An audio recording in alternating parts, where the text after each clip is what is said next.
A10 is partly blocked by an accident at the junction with Church Lane in Cheshunt, causing queues.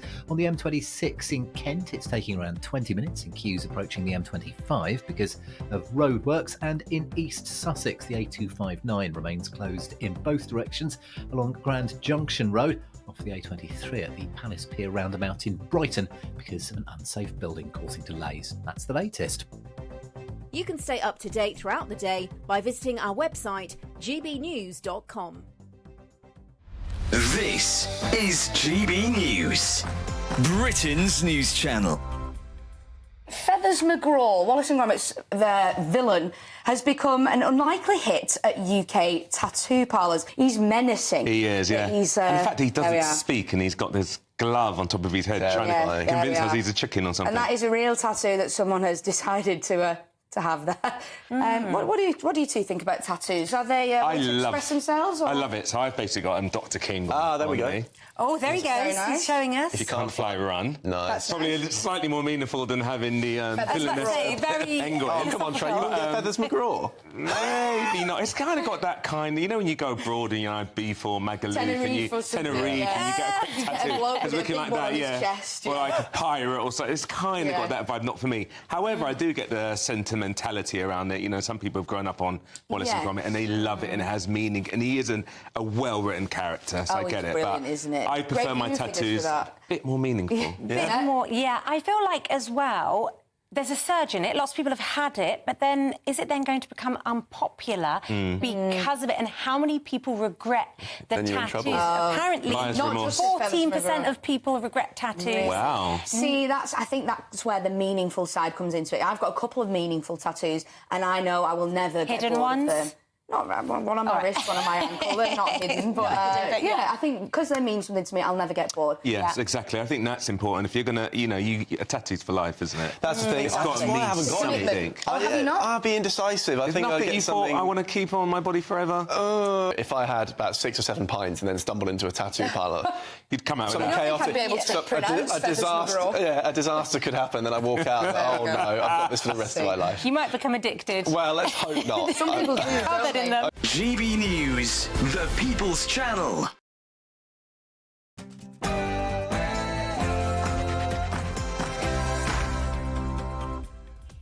Good morning, it's Tuesday the 25th of February, live across the UK, Britain's Newsroom with Andrew Pearce and Bev Turner. Good morning. So we're going to see an energy bills surge again. We're going to give you as much advice as we can this morning on how to manage these rising costs and what role is net zero playing. Energy Secretary Ed Miliband had this to say. This will be very worrying news for many families, and it's driven by the rise in global gas prices, but this government is determined to act.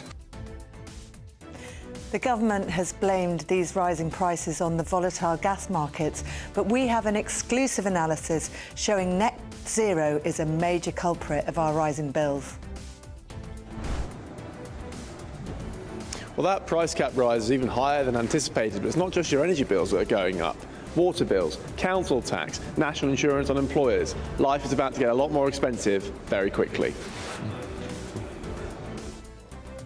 Farmers are fighting on. The Environment Secretary Steve Reed will face the farmers this morning.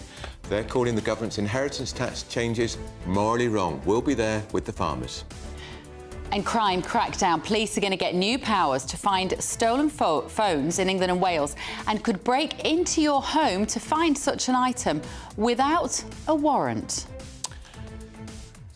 Well, the suspended Labour MP Mike Ainsworth has been jailed for 10 weeks. He's in prison after repeatedly punching a constituent. But don't worry, he's receiving his full taxpayer-funded salary in prison. Can you believe that? And an accidental world record. Is this how you'd imagine a world record marathon runner would look? Smiling and on crutches. 73-year-old Chris Terrell will join us to tell us all about it. Don't miss it. And is this the most awkward handshake? Emmanuel Macron meets Donald Trump as they declare the Ukraine war could be over within weeks. They look like the best of friends here-ish. I said, that's not what we said. He's a smart customer, I will tell you that.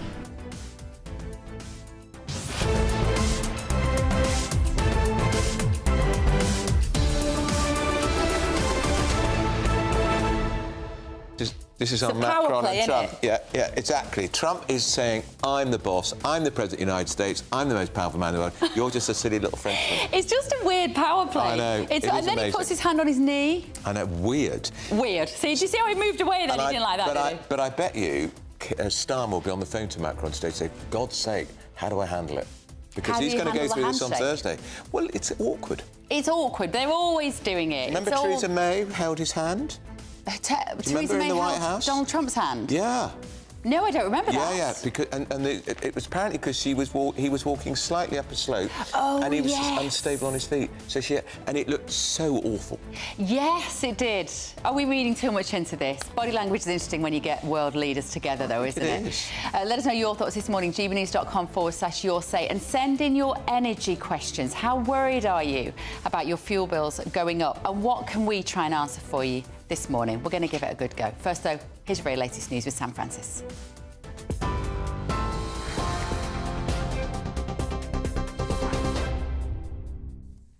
Very good morning to you from the newsroom at just after 9:30. Well, leading the news this morning, energy bills are set to rise again, with Ofgem confirming a higher than expected increase of more than £100 a year from April.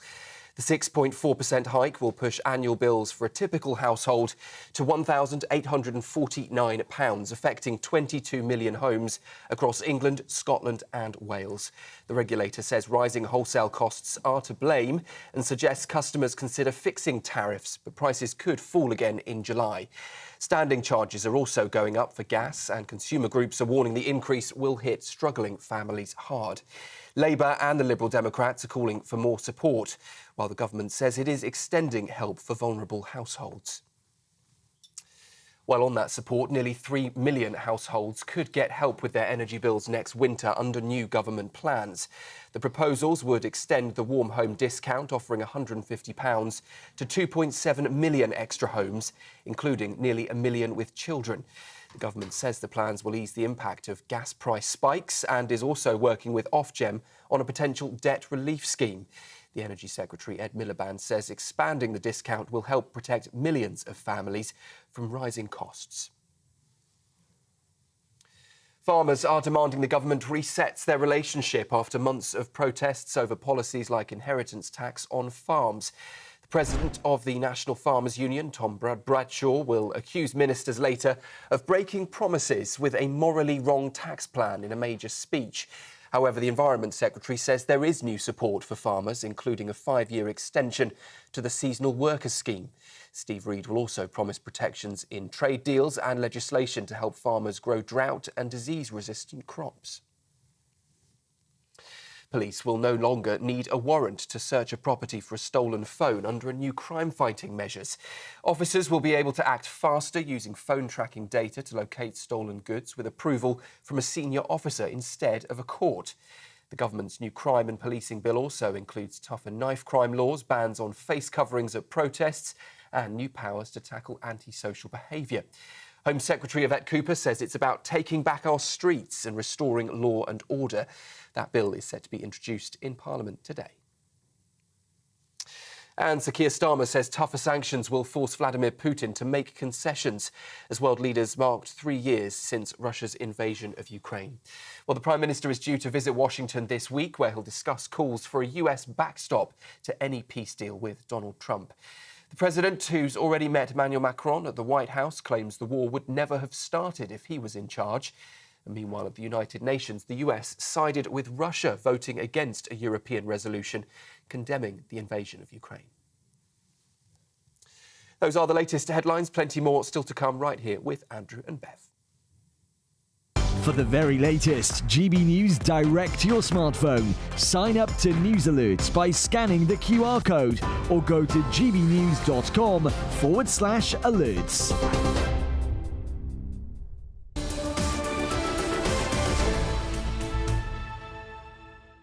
Welcome to Britain's Newsroom, live across the UK with me, Bev Turner, and Andrew Pearce. So MPs, they're paid £91,000 a year. They're getting a 3% pay rise, very nice too, above inflation.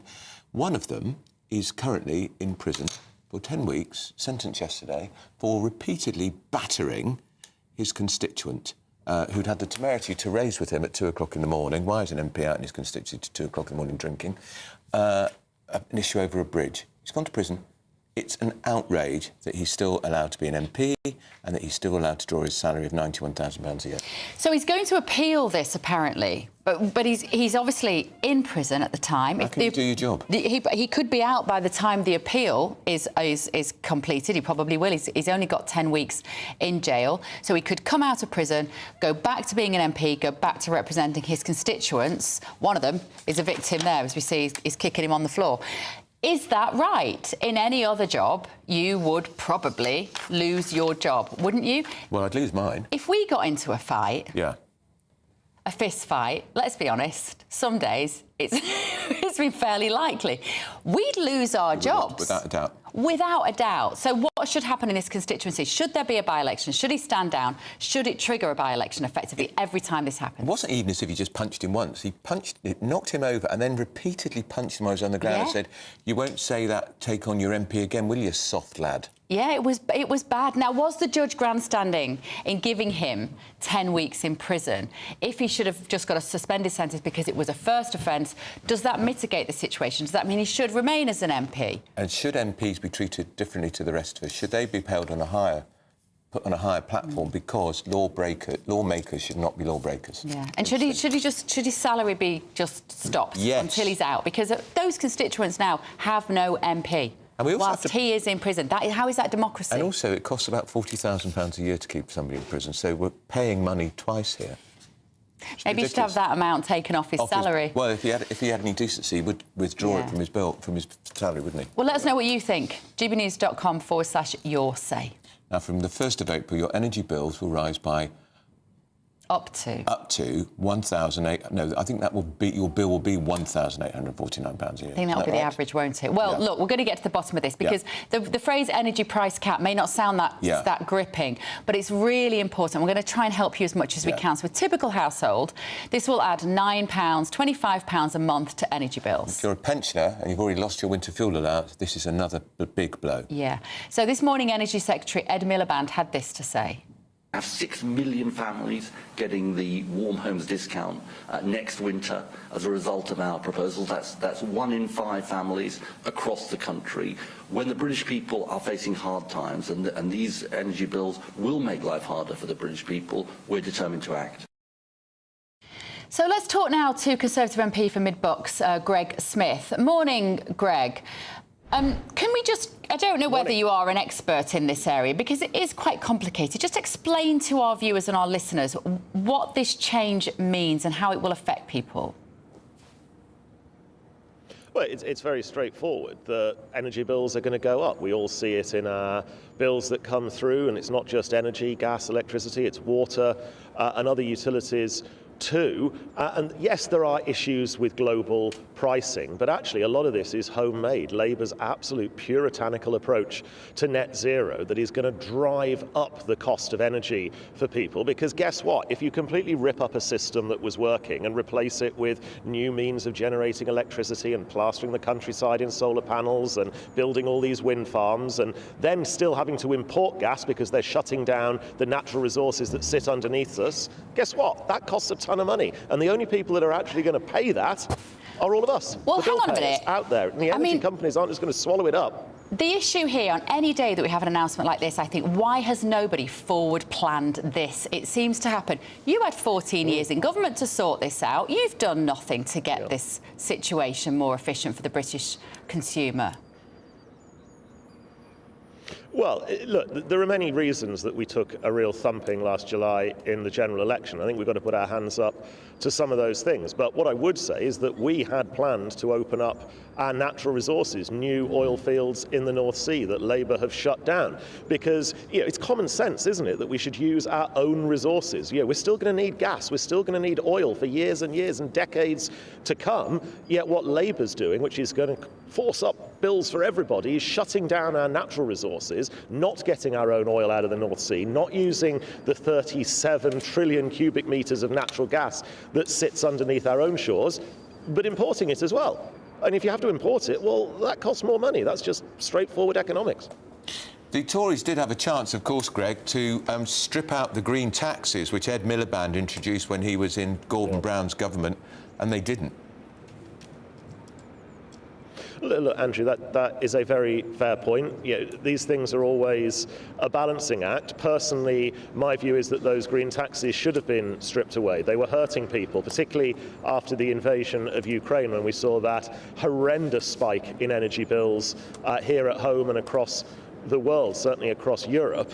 Yes, those green taxes should have gone away. We shouldn't have continued to punish people with those. Now that we can look at this afresh, I very much hope that we can have a more sensible approach to green taxes, to the entire net zero approach. Do we need to decarbonise? Yes, sure we do. Do we need to do it in the way that is happening right now, and particularly shutting off our own natural resources? No, we need a fresh approach.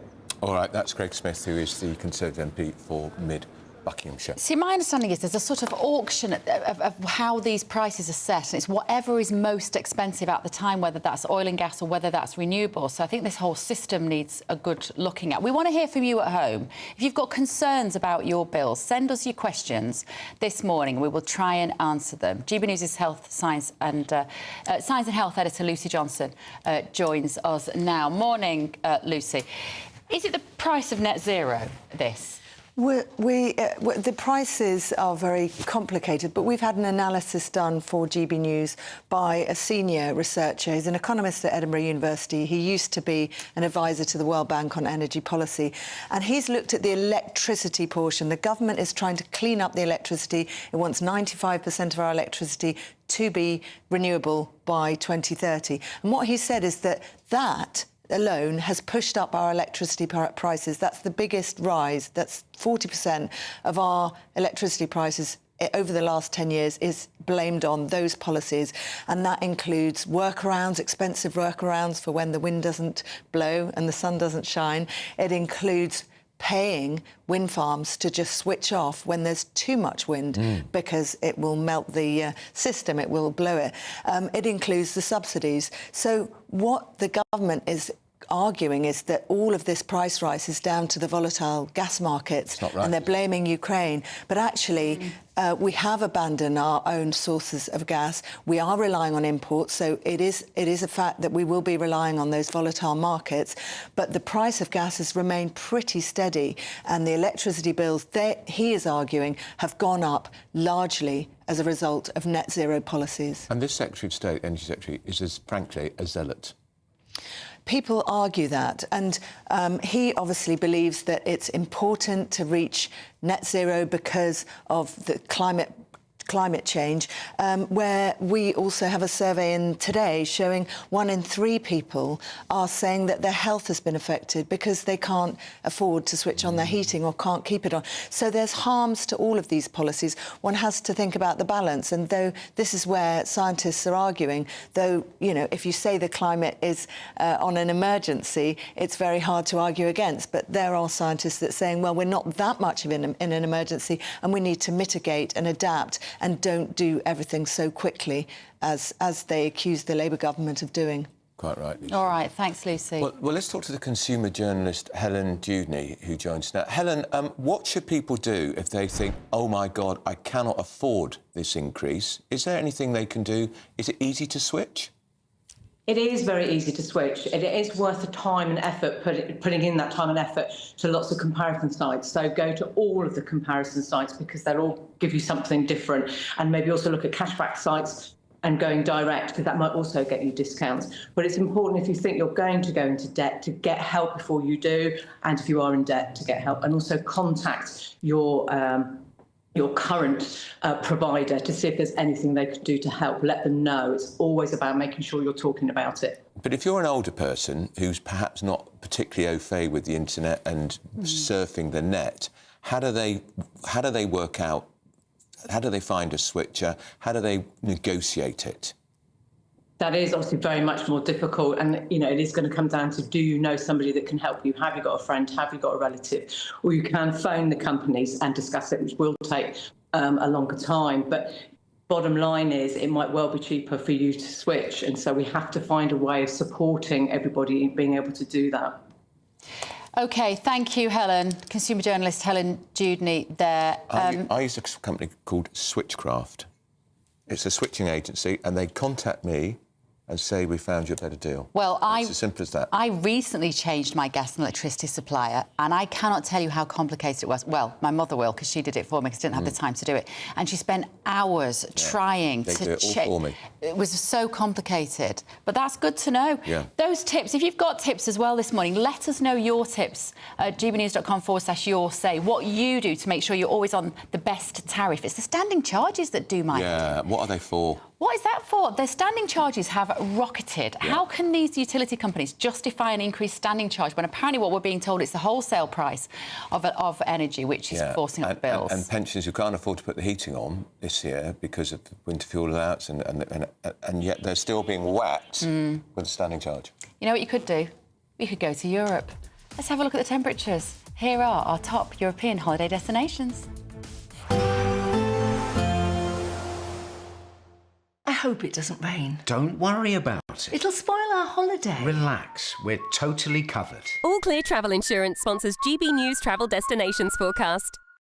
If you're heading away for some winter sun through this week, there will be some fine weather around across parts of the Mediterranean, but currently around the eastern Med, it's still fairly unsettled. Some heavy rain, some strong winds and temperatures well below average for the time of year, but these are gradually going to be lifting. Further west, a drier story across many parts of, well, France and Spain, but there is some wet weather starting to push its way in as we go later on this week. Otherwise, some decent sunshine on offer. See you later.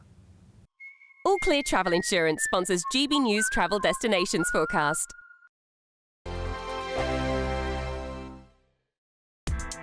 Join me, Nana Akweer, for an informative, interactive news programme with a difference. It's fun. No, he didn't say that, though. I'm so surprised. I think there's an element of truth to that. Join me from 3 p.m. every weekend, only on GB News, Britain's news channel. Sunday with Michael Portillo from 11, only on GB News. A new study has found that almost 8 in 10 of Gen Z Brits believe that the romantic poems of Shakespeare, Keats, Barrett Browning and the rest are outdated and irrelevant. Can we re-engage youngsters with such verse? Can the Gen Z audience become infatuated with love poetry? Joining me now is the Professor and Chair of English at the University of Virginia, Andrew Stauffer. Andrew, welcome to GB News. Good to see you. Good to see you, Michael. Thank you for having me. What is it that a poet does with language and in love, with language and with love, to express love better than any other way in which it can be expressed? Yeah, it's a good question. I mean, it is, it's relying on language as being the primary way that we get in touch with our feelings, that, poetry is the language art par excellence. And so it's the assumption that the more we can use our words to talk about our feelings, the deeper, more pleasurable, more available those feelings actually are to us. And so in a certain way, reading poetry, not only we recognize our feelings, we even catch feelings from art, from poems, from songs, from stories. There's a way that even our own most personal relationships are structured by the culture that we have grown up in and that we've been immersed in. And so it really can be an aid, or at least a transformative experience to encounter language, to give yourself words for your own very private feelings that turns out have been felt by other people going all the way back to Sappho and Catullus and Horace and through Shakespeare and through the whole English tradition. So that can be galvanizing as well, really kind of eye-opening to know that you're not alone in your feelings. GB News, the People's Channel.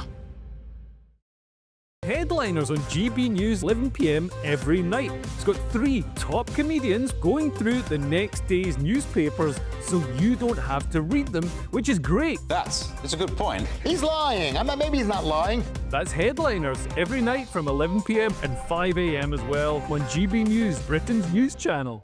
If you want your news to be straight talking... This is the nightmare for the Conservatives again. Down to earth. It's not just Nottingham where this is happening, is it? And most importantly, honest. Hard-working, middle-class taxpayers, they'll get their book thrown at them. Then catch me, Martin Daubney, Monday to Friday, 3 till 6 p.m. on GB News, Britain's news channel.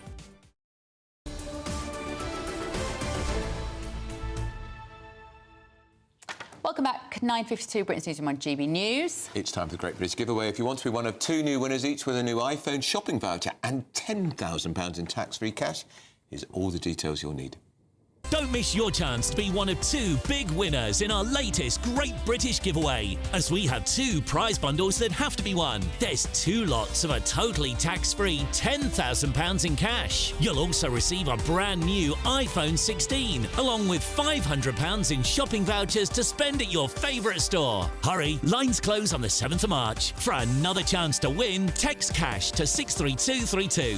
1 entry costs £2 plus 1 standard network rate message, or text 32. 5 entries cost £5 plus 1 standard network rate message. Go to gbnews.com/win. Entries start from just £2. Call 0903 681 3232. Calls cost £2 plus your network access charge, or post your name and number to GB11 PO Box 8690 Derby DE1 9TT. UK only. Entrance must be 18 or over. Lines close at 6 p.m. on the 7th of March. Please check the closing time if listening or watching on demand.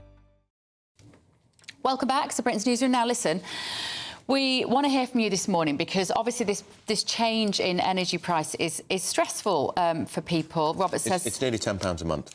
Yeah, Robert, that's what it will go up by for the average And if person. you're on a fixed income, that's a lot of money. It's a lot of money. Robert says, my wife and I, both pensioners, were able to get by financially without claiming benefits of any kind, and now we've been put in a position of having to sit and freeze. We're not able to claim benefits at all because Labour have gone full speed in surrendering our own energy resources to climate change zombies. Jeff says, if our high energy prices are due to volatile world prices, why are we paying 5 times the price in the USA? And also remember, Ed Miliband is just closing down the 2 fracking sites that have been identified by the last government. They're going to cement them over at a time when we're relying on foreign gas. The whole system is in a mess, frankly. Still to come, though, police could break into your home without a warrant. Is that right? Here's your weather.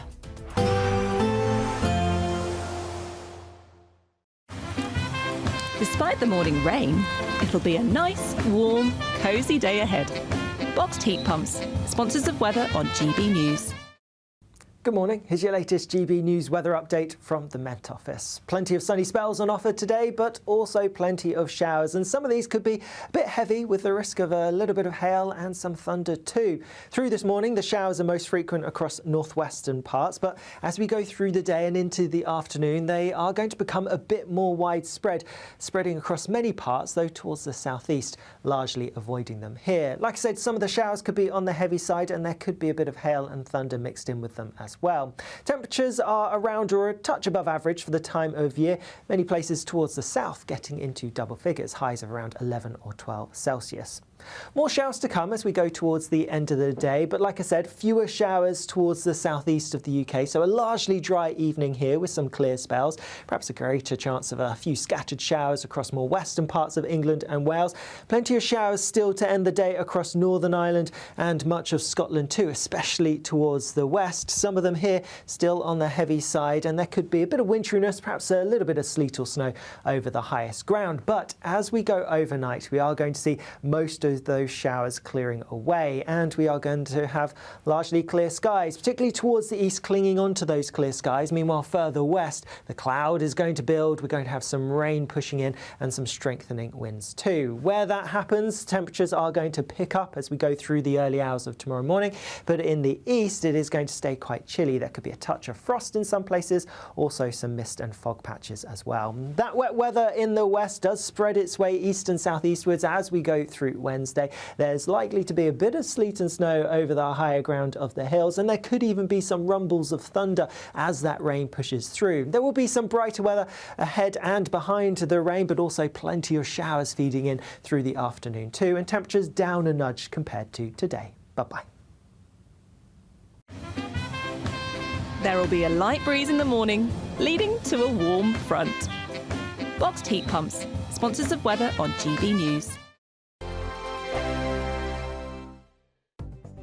The latest GB News travel.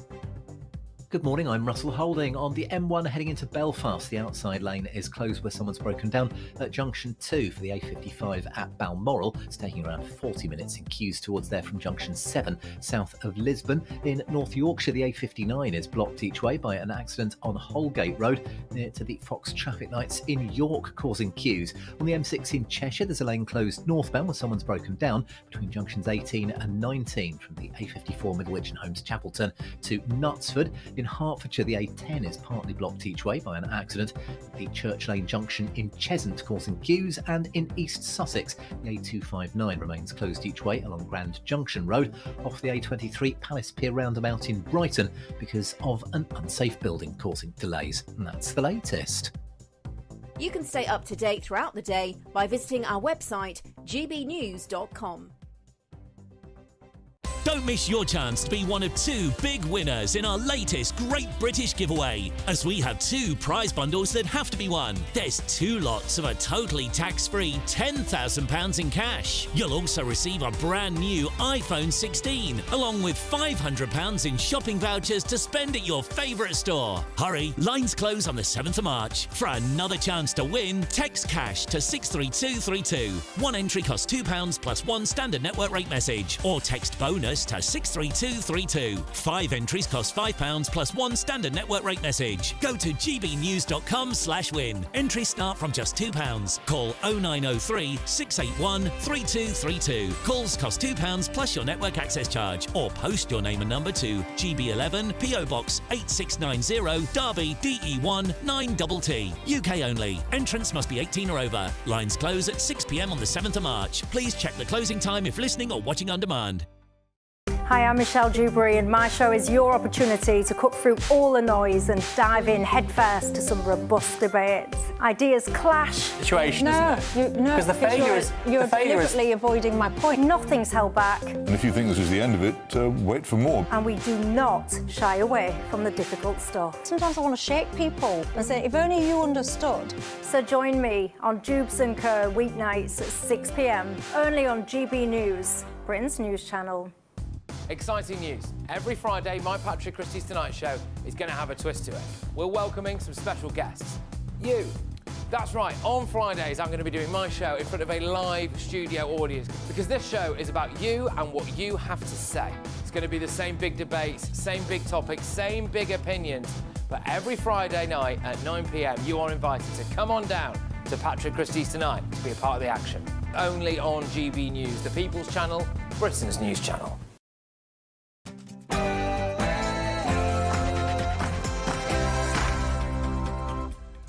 10 a.m. Tuesday, the 25th of February, live across the UK. This is Britain's Newsroom with Andrew Pearce and Bev Turner. Well, they're surging again, your energy bills. We're going to give you advice on how to manage the rising costs. And we're asking, is the push for net zero pushing you into fuel poverty? This is what Energy Secretary, brackets, Zealot Ed Miliband had to say.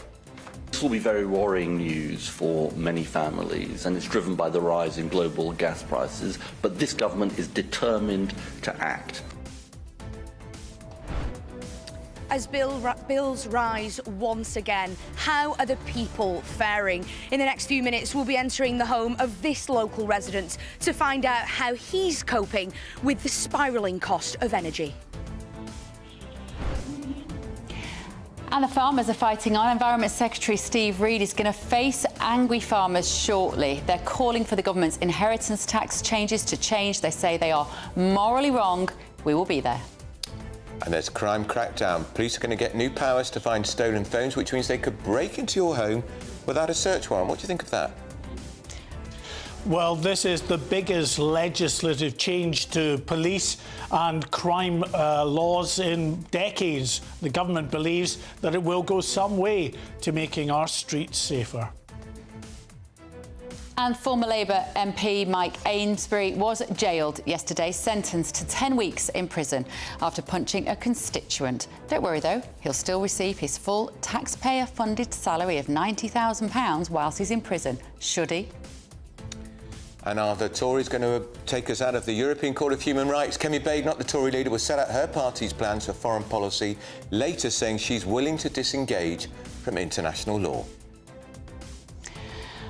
Oh, and you have to turn on the telly to watch this if you're listening on the radio. It's the awkward handshake between Emmanuel Macron and Donald Trump. They declared that the Ukraine war could be over within weeks, but the body language was possibly the most interesting part of the encounter. I said, that's not what we said. He's a smart customer, I will tell you that.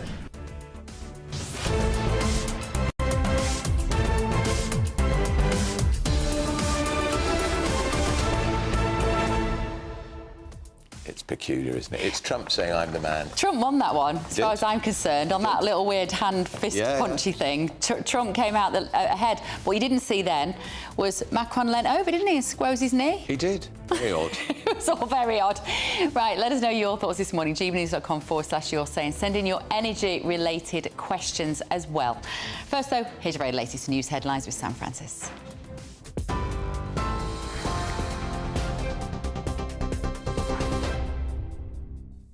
Very good morning to you. It's just after 10 o'clock. Leading the news this hour, energy bills are set to rise once again, with Ofgem confirming a higher than expected increase of more than £100 a year from April.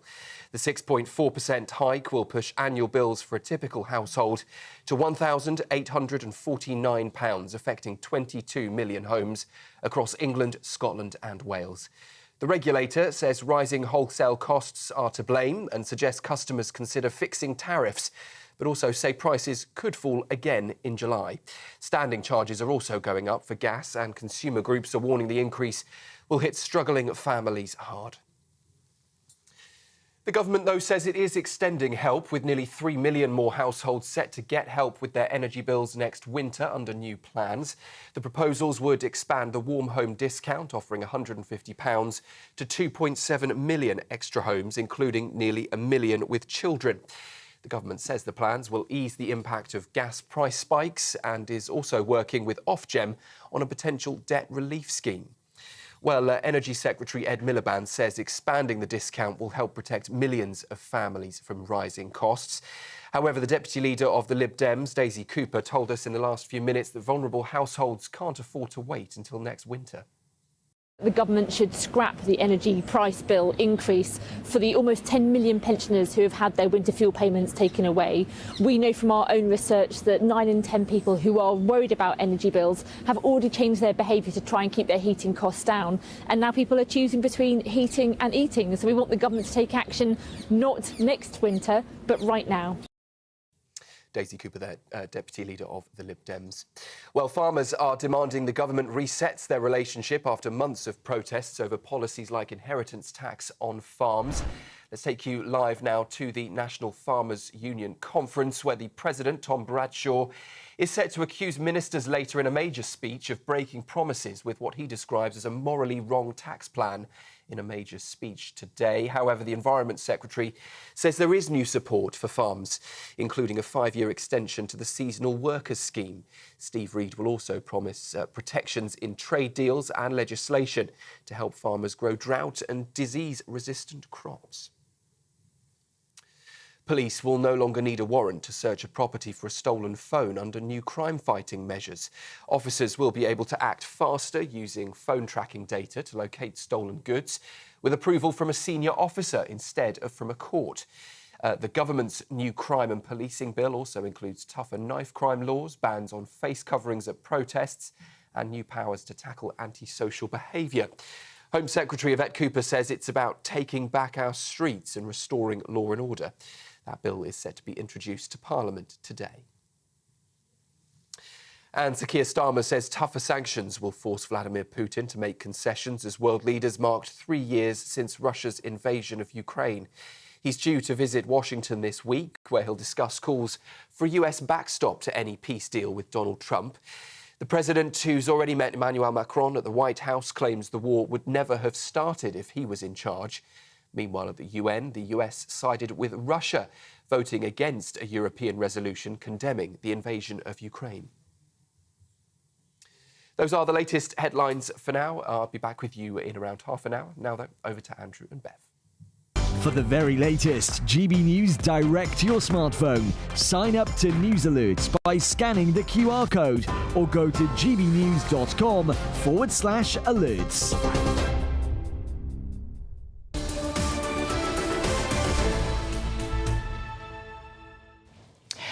Sam was taking the mickey at me for saying squoze Macron's knee. Apparently squoze is not the past tense of squeeze. I always say squoze Macron's knee. Do you say squeezed? Yeah, I would. Because that's what he did. Squoze his knee. But why did he squeeze his knee? Well, that's the question. That's the burning question of the day. There are a lot of questions this morning. One of them is what's going on down in Westminster. It's the National Farmers Union Conference. NFU President Tom Bradshaw is speaking. Let's have a quick listen. Farmer whose home and livelihood may be taken away because often the landlord is better off taking that land back in hand. I worry about former tenant farmers too. People who have scraped everything together, risked it all to finally buy their farm. Now they face a tax bill they cannot pay. I worry about the next generation, like Henry, whose entire future in the industry is now in question. But most of all, I fear for the elderly farmers. I think of the grandson who wrote to me about his 94-year-old grandfather. This isn't just money. This is blood, sweat and tears. The farm was their life's work. But as they've grown older, the farm has also become their pension, because that's what they were told to do. On the 30th of October, that all changed, with no warning. And the mental health pressures on our industry today are unbearable and unacceptable.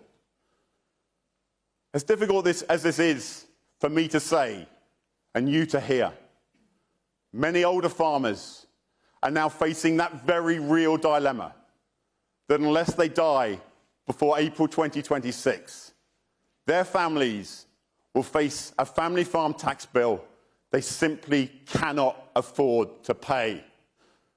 What a cruel position to put elderly people in, by no way of warning, by way of a broken promise. Government, you must correct this urgently.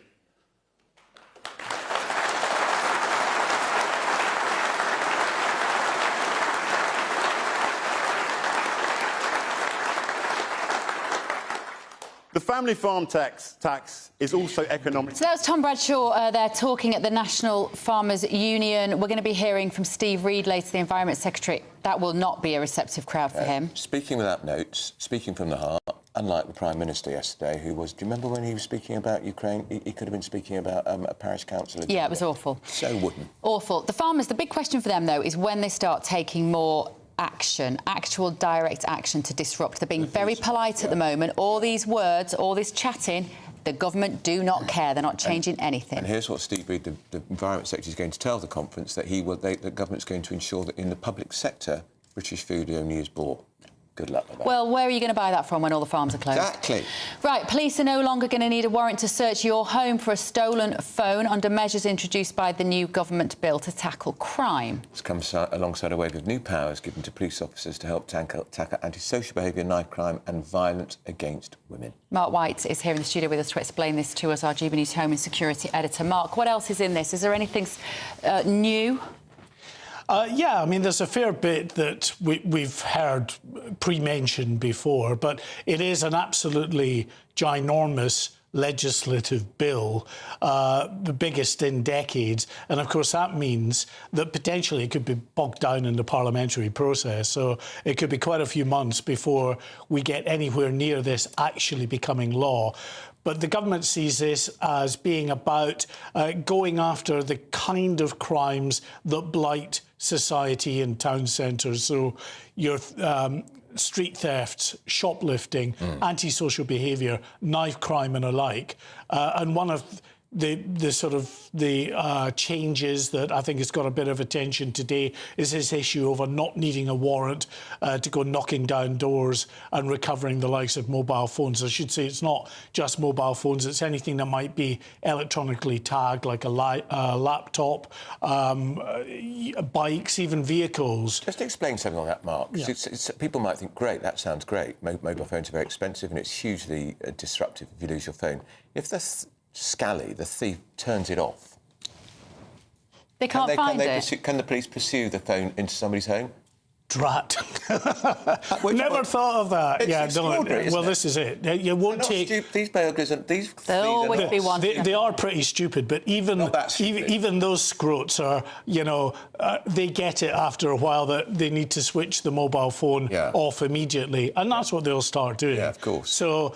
And none of this works unless there are coppers on the beat around anyway, when you say my phone's been nicked. Are there more coppers on the beat? Listen, I think the bigger issue is, despite, you know, what sounds like a shiny new bit of legislation that people go, oh, that's great, you know, I can find my phone and I'll get it back. No. 50% of phone thefts reported to the Metropolitan Police go uninvestigated. Yeah. The police are just answering back-to-back calls anyway. They're not going to prioritise someone's mobile phone theft, even if they now have the power to go to someone's house if a caller says, I've got it at 22 Acacia Avenue. Well, I'm sorry, I'm off to a 999 call with a guy with a knife who's threatening his neighbours. Do you know what I think is more likely after this? I think this is really flawed, this bill, and like you say, it's got a few stages to go through. What will happen now is people will see, if the thief is stupid enough to leave the phone switched on, and you press your app that will say find my phone, and you say it is at Acacia Avenue, I think the British public are more likely to now go and knock on the door and push the door down and do more vigilantism, because they'll say, well, hang on a minute, the police don't need a warrant. Why don't I need a warrant? If the police don't need a warrant, I don't need a warrant. So I think you're going to get more trouble. Well, you've got members of the public who are doing that anyway, deeply frustrated that the police are just not responsive to what are being seen as lower-level crimes or less important crimes for the police to investigate, and they're going off and they're trying to recover their property themselves. I think the difficulty going forward, it's all right coming away with new legislation which says we're going to empower them to go after stolen mobile phones or to tackle the likes of shoplifting now. For instance, this rule that was in place saying anything under £200 wouldn't get investigated. Now, whatever you steal should, in theory, be investigated. But when you've got the police doing back-to-back calls, they're going to prioritise, and the priorities, by and large, will always be towards the most serious crimes and not necessarily... We talked about it at great length yesterday, the extraordinary spectacle of two police officers turning up at a grandmother's door because she'd had the temerity to be fairly mildly critical of Labour councillors who'd been caught up in a WhatsApp scandal. Two police officers turned up at her door because she'd been rude about a couple of councillors on Facebook. Nothing offensive, not against the law. We're just advising you there's been a complaint. And this is the disconnect, isn't it? Absolutely.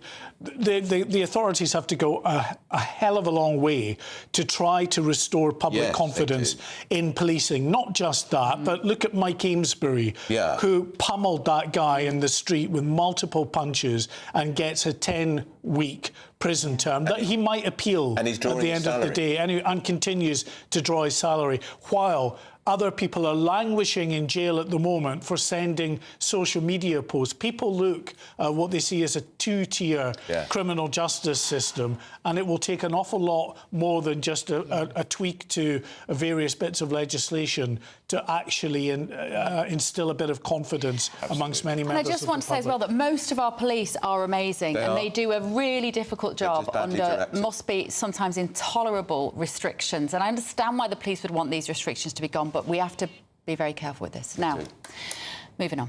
From 1st of April, the energy price cap's rising by more than 6%. It's going to put the average household bill to extraordinary, isn't it? £1,849 a year. It's going up about £9.75. That's right. And that's just for a typical household. So some houses with more people in them, let's face it, we're supposed to be all having more children, aren't we, and having bigger families to save the country. Well, it becomes more expensive for people like that. This morning... There are lots of pensioners living in big houses, which is the family home that they're still living in. Well, Energy Secretary Ed Miliband had this to say this morning. We have 6 million families getting the Warm Homes discount next winter as a result of our proposal. That's 1 in 5 families across the country.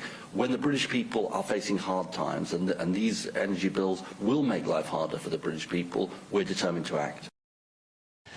So, is the government's push for net zero pushing you closer to the breadline? Let's go to Manchester now. Let's go and speak to GB News' North West of England reporter Sophie Reaper, who is at home there to find out how this is affecting normal, real people. Sophie. A very good morning to you both. Yes, it's bad news for households this morning, isn't it? And as the People's Channel, it's our responsibility to come and speak to the people and find out how they're being affected. Average household bills will be going up by around £111 every single month, which is just terrible news. Not just for the people of Manchester, people all over the UK will be suffering as a result. So let's bring in our lovely guest now this morning, Mo. Thank you so much for joining us and for letting us into your home. Morning. I know that this is bad news this morning. This isn't what we wanted to hear. I wanted to ask you about your situation. I know that heating and energy is something that you've been concerned about. Tell me about your situation. Well, my situation is that, you know, I'm on low income. It's very hard to heat this house up. You know, I'm turned into my dad, basically. I'm going around shutting the doors, turning the lights off and stuff like that all day, pretty much. And, you know, last year the government was helping us. This year we're getting no help. You know, I'm on direct debits paying for my gas and electric bills, both going to British Gas. And it's gone up from £110 a month to £167 a month. And what you're saying now, it's going to be even more. I don't know how we're going to cope, to be frank. Now, I assume you said that you were getting help last year, but you're not getting this year. You mean the winter fuel allowance. That's Have you had yours cut? Well, we haven't had any this year, Sophie. Nothing at all this year. I mean, as you can see, you know, when you look around the flat, you know, we've got blankets and stuff like that. I've got that kind of a space age blanket thing to stop the heat going out of this room. It's really hard to heat this room up. It's really heartbreaking, I think. And I think many of our viewers will agree, Bev and Andrew, that people are having to resort to such measures, having to put up a blanket to try and keep the heat in. How does it make you feel when you hear that once again that bills are going to go up? And you said that you're not sure how you're going to cope. Yeah, I mean, I don't know why this should be. You know what I mean? I can't understand why you know with these big energy companies getting tax breaks from the government, and we're not getting them. I don't know why that's the situation. Why doesn't the government do something about it? Mo, I'm sure many people this morning will be asking that exact same question. Thank you so much for joining us. There we are, Bev and Andrew, a real person in Manchester giving their viewpoints. Just one of many who will be struggling as a result of energy bills going up this morning. All right, thank you, Sophie. Thank you so much. We like to bring you real people here on GB News. Only real people watching this. Only real people. Unlike some other stations. That's what we are. That's what we do. Now, we love to hear from you. We've got some breaking news. The NHS Chief Executive Amanda Pritchard has stepped down from her role to 4 years. Elaine Money, West Streeting, their Health Secretary, will claim he's fired her. Who would want that job, though? If you are the NHS England chief at the moment, chief executive, is that the job you would want to do? If you feel that you're not getting support from the Labour government, maybe to fulfil your ambitions, who knows? But that is just broken. NHS England chief executive Amanda Pritchard has stepped down from her role after 4 years. Don't go anywhere. This is Britain's Newsroom on GB News.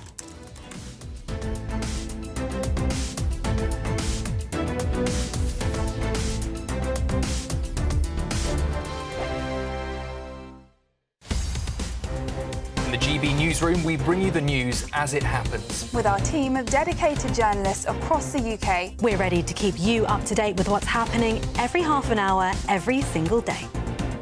Bulletins here on GB News, the People's Channel, Britain's news channel.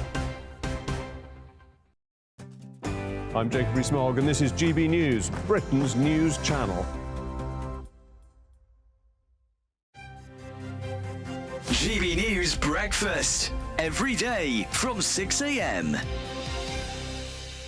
Jonathan, in London, we're hearing that there could be more posties from an Amazon point of view in order to limit or cut carbon emissions, but that they could put more people on foot delivering their parcels. This is really interesting because more and more people now obviously are using Amazon and buying their shopping online or buying gifts online. And it's interesting that in London they're talking about putting their Amazon workers on foot. There are now parts of the country, I think Milton Keynes is one part of the country, where there's robots delivering parcels, or Really? you'll see these. Well, they call them robots. You'll see these little things sort of bundling down the street. Yes. Sort of robots. Yeah, I mean, technically they're a robot, but when I think of a robot, I think of a sort of a humanoid robot. Yeah, sort of humanoid thing, sort of Lost in Space style robot. But actually, they're sort of little sort of carriages, little droids, boxes. like Star Wars droid type. Well, they're not thing. even that. They're like a little sort of, they're like a box on wheels, delivering parcels in places like Milton Keynes and other bits of the country. So I think this is just another example of how the world is changing. Online shopping is completely changing the way in which we all live our lives, the way things. But I think Milton Keynes lends itself to something like that. This is a newly designed town. Yeah. Exactly, that's why they're in Milton Keynes. And I really do think that a town like that really does lend itself towards a piece of tech like that. When I think back, our postie in Gloucestershire is a guy called Dave. He's fantastic. Everyone knows who he is. But I'm not sure that he could be replaced by one of these little droid things. GB News, the People's Channel. Join me, Nana Akwe, for an informative, interactive news programme with a difference. It's fun. No, he didn't say that, Dave. I'm so surprised. I think there's an element of truth to that. Join me from 3 p.m. every weekend, only on GB News, Britain's news channel. I'm Christopher Hope. From pop stars to politicians, I'll interview anybody in a pub who's got a political opinion. Join me every Friday on Spotify, Apple Podcasts, YouTube or gbnews.com, or wherever you get your podcasts. This is GB News, the People's Channel.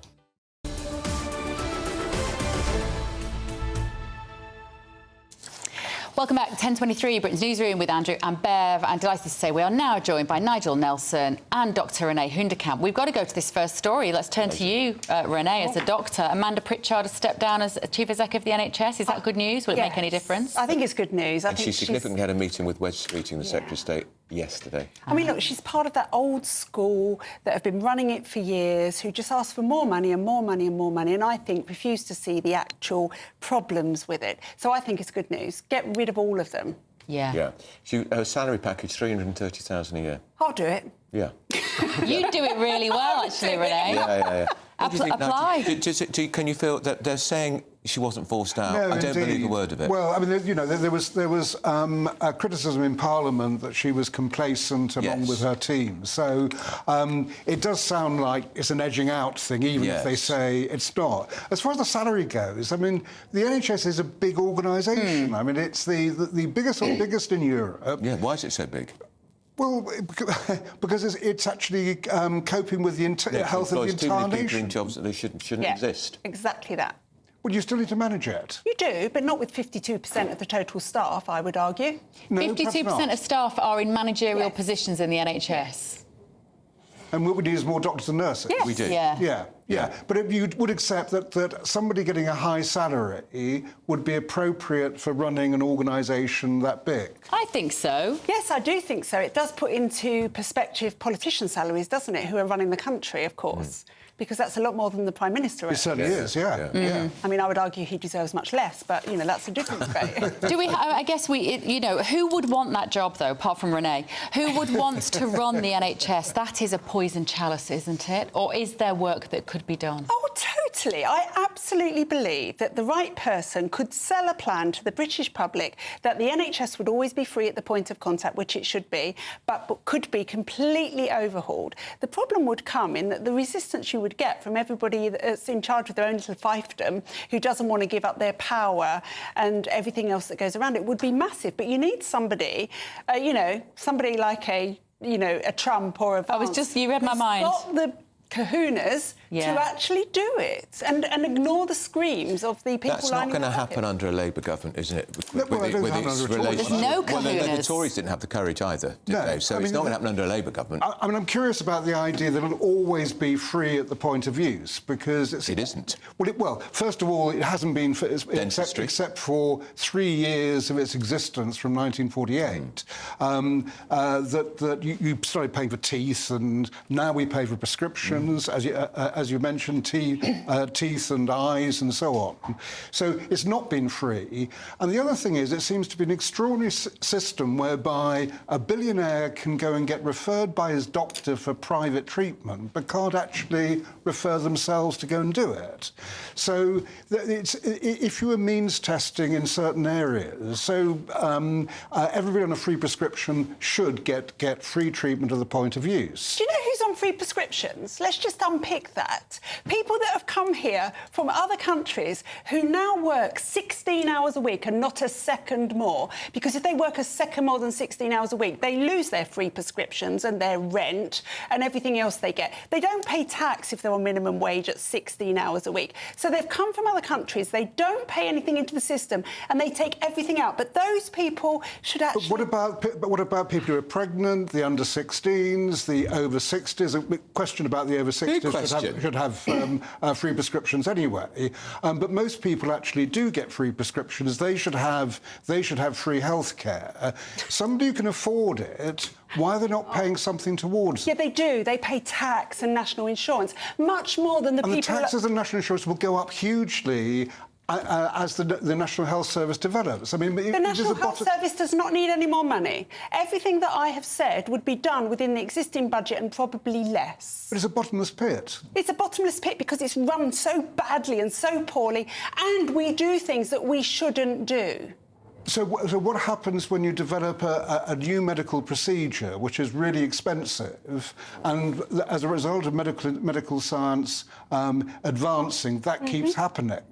So it will always cost more. No, it won't, because this is the problem, Nigel. Well, then if you ration people, then... No, so we need to decide what the NHS is going to treat. I would argue that the NHS should treat children, cancer, the elderly, long-term conditions and mental health conditions. Everything else is a bonus, and we shouldn't be doing it. Such as cosmetic surgery? Cosmetic surgery, sex reassignment surgery, vasectomies. Why do men need the NHS to pay for them not to have children? They don't have to have sex, and they don't have to have sex without a condom. Right, very good point. It's a very good point. Told you we'd give you some tips on a better life today. But what you're arguing then is only for certain treatments to be done on the NHS. Yes. So there is not any more. So when you said free at the point of use, not free at the point of use at all. Yes, free at the point of use. Only for certain things, though. But for things that we need to keep people alive and to keep them healthy. Yeah. There are lots of things that we do on the NHS which are just peripheral things that in an ideal world we would do with a bottomless pit and endless money. But we don't have endless money. We need a conversation with the British public about what do you want to treat. Do you want to do IVF first, or do you want to do cataracts for the elderly lady who can't see and keeps tripping over and breaking her hip? What do you want to do? Liposuction? Do we really need to do liposuction? And where do I go for my vasectomy then, on that basis? Then Why do you have to have one? Why do you have to have a vasectomy? Well, I've already had one. Then pay for it, Nigel. Pay for it yourself. Pay for it, or use condoms, or use birth control. Yeah. Right. But if I prefer to have a vasectomy, pay for it yourself. Under your system, Renee, I couldn't have it on the NHS. I agree with you completely. It's your personal choice. Yeah. Why should I pay for your vasectomy? You should have been brought up a Catholic. It's called the rhythm method. Which, as I've told Beth, if this has taken an unexpected turn. As successful as most other contraception. There we are. My understanding of the rhythm method, you just don't do it. I'm surprised you know anything about that, to be honest, Andrew Pearce. I was a good Catholic boy.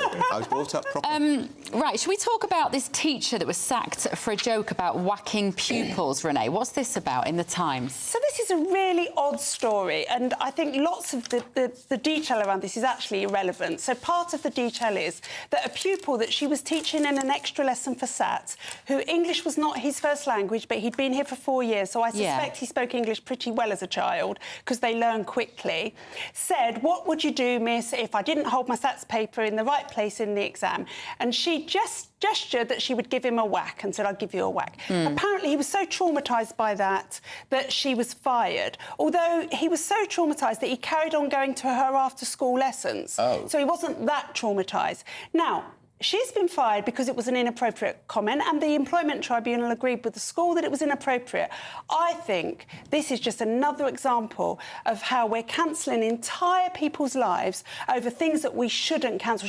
Maybe she should have been reprimanded. Maybe she should have had some extra lessons. Well, I'm saying maybe. The teacher was sent a letter that said that if she'd intended the comment as a joke, the pupil could not be expected to understand that as English was his second language. That's right. But I think think that Rennie hit it on the head with the tribunal judge, who said in any circumstances, regardless of whether a pupil understood or not it to be a joke, this is an inappropriate thing to say in the classroom. Therefore, he upheld the fact that she'd been fired. Oh, it's a man, actually. Was it so bad? By Clutch Chami Subrian was Do the you think teacher. it's such a bad thing to say?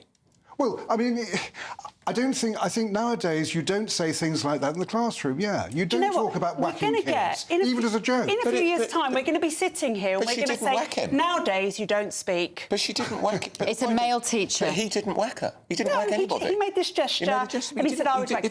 That's a joke. I understand that, but again, if the tribunal judge says that it's inappropriate to say that in a classroom, but listen to this. It is inappropriate, isn't it, for a teacher nowadays to say such things? This is terrifying. This was the comment from the findings. The risk of making such a joke is that even if only one child is upset by it, it must amount to a significant safeguarding issue, the tyranny of the minority. So you might have 30 kids, 29 of them get the joke. They think it's quite funny. He said, what do it is? She goes, I'm going to give you a whack. It's a joke, he says. And one child is upset. That teacher loses their job because of one little snowflake. I would argue that what you've just hit on is what the problem with our world is now, that we are ruling for the minority. The weak minority. The weak minority, and it is ruining everything. Education has been dumbed down because children can't bear to do badly in an exam. A good, experienced teacher lost to the profession, and people watching and listening thinking, why would I be a teacher?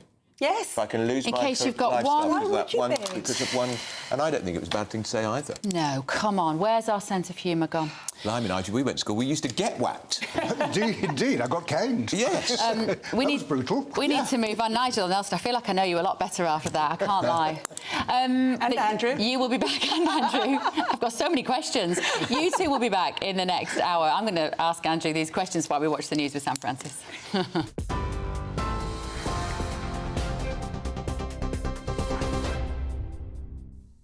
Bev, Andrew, thank you very much. 33 minutes past 10. Let's just bring you a breaking update that Amanda Pritchard is stepping down as Chief Executive of NHS England. That comes just less than a month after MPs had questioned her ability to lead its biggest overhaul in decades. She, of course, became the first woman to hold the role in 2021, overseeing the health service through the COVID pandemic.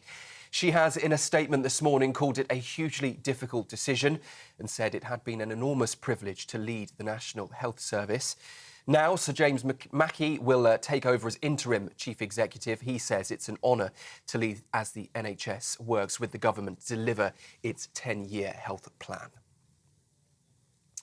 Energy bills are set to rise once again, with Ofgem confirming a higher-than-expected increase of more than £100 a year from April. The 6.4% hike will push annual bills for a typical household to £1,849, affecting some 22 million homes. The regulator says rising wholesale costs are to blame and are suggesting customers consider fixing tariffs, but prices could fall again in July.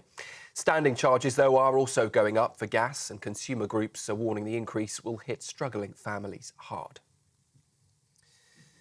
The government, though, says it is extending help, with nearly 3 million more households set to get support with their energy bills next winter. Those proposals would expand the Warm Homes discount, offering £150 to 2.7 million extra homes, including nearly 1 million with children.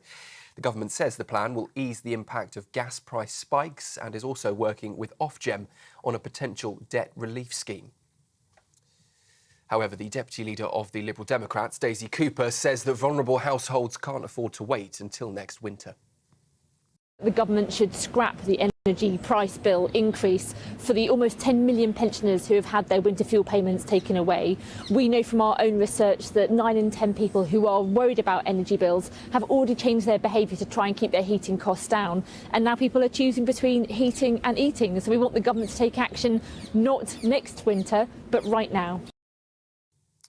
The president of the National Farmers Union has called for urgent action on what he calls the family farm tax, warning it puts elderly farmers in an impossible position.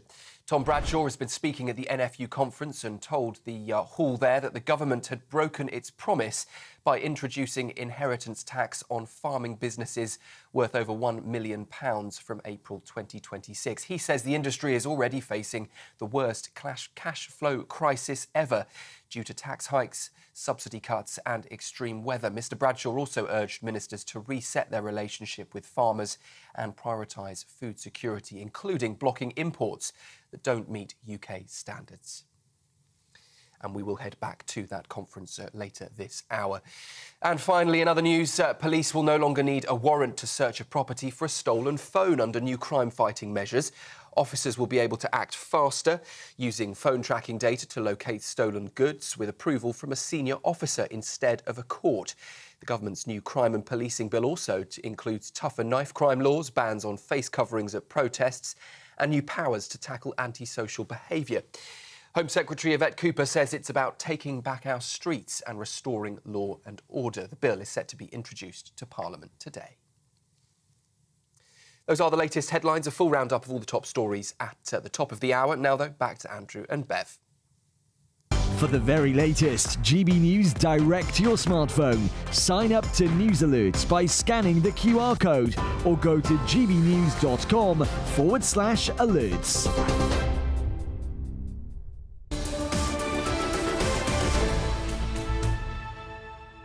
Up next, should a convicted MP who's sent to prison automatically lose their seat? We're going to debate that next. This is Britain's Newsroom on GB News.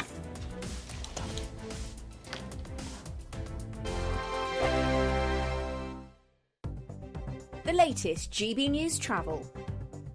Good morning, I'm Russell Holding. In North Yorkshire, the A59 is blocked each way by an accident on Holgate Road near to the Fox traffic lights in York, causing queues. A couple of problems on the M6 in Cheshire. There's a lane closed northbound after an accident between junctions 17 and 18 from Sandbach to the Middlewich and Holmes Chapel turn, causing delays. And further up, a lane closure where someone's broken down between junctions 18 and 19 from Middlewich to Knutsford, causing delays. In Hertfordshire, the A10 is partly blocked each way by an accident at the junction with Church Lane in Cheshunt, causing queues. On the M26 in Kent, it's taking 10 minutes in queues approaching the M25 because of roadworks, and in East Sussex, the A259 remains closed each way along Grand Junction Road off the A23 Palace Pier roundabout in Brighton because of an unsafe building causing delays. And that's the latest. You can stay up to date throughout the day by visiting our website, gbnews.com. Good Afternoon Britain isn't just about us. The wonderful thing about this programme is it's about everyone watching. It's an interactive programme. Well, there absolutely is something to see here, and we're going to be talking about it more. Whether it's breaking royal news, Will, please bring us up to date. Or indeed a particularly punchy speech in the House of Commons. Very, very curious. We bring it to you live, and then we bring you live reaction as well. That's Good Afternoon Britain, weekdays from midday. Only on GB News, the People's Channel, Britain's news channel. Mornings don't have to be tiresome, especially if you have the right company. Wake up to news as it happens, opinion and debate, and of course, a little bit of entertainment too. Because when the kettle's on, we're on. That's Breakfast on GB News, a show worth waking up for. Every morning from 6 a.m. Only on the People's Channel, Britain's news channel. We'll spread the news, you spread the word. Hi, I'm Michelle Dewberry, and my show is your opportunity to cut through all the noise and dive in headfirst to some robust debates. Ideas clash. Situation, isn't it? Because the failure is... You're deliberately avoiding my point. Nothing's held back. And if you think this is the end of it, wait for more. And we do not shy away from the difficult stuff. Sometimes I want to shake people and say, if only you understood. So join me on Jubes & Kerr weeknights at 6 p.m, only on GB News, Britain's news channel. Join me, Camilla Tominey, for a frank and honest discussion with those in power that cuts through the spin and gets to the heart of the issues shaping our nation. You haven't confirmed that you want to stand as leader, but you haven't ruled it out either. This report basically says that he's not fit to stand trial. Is he indecisive? Incompetent? I deliver the dose of reality Westminster needs. That's the Camilla Tominey Show at 9:30 every Sunday on GB News, the People's Channel, Britain's news channel.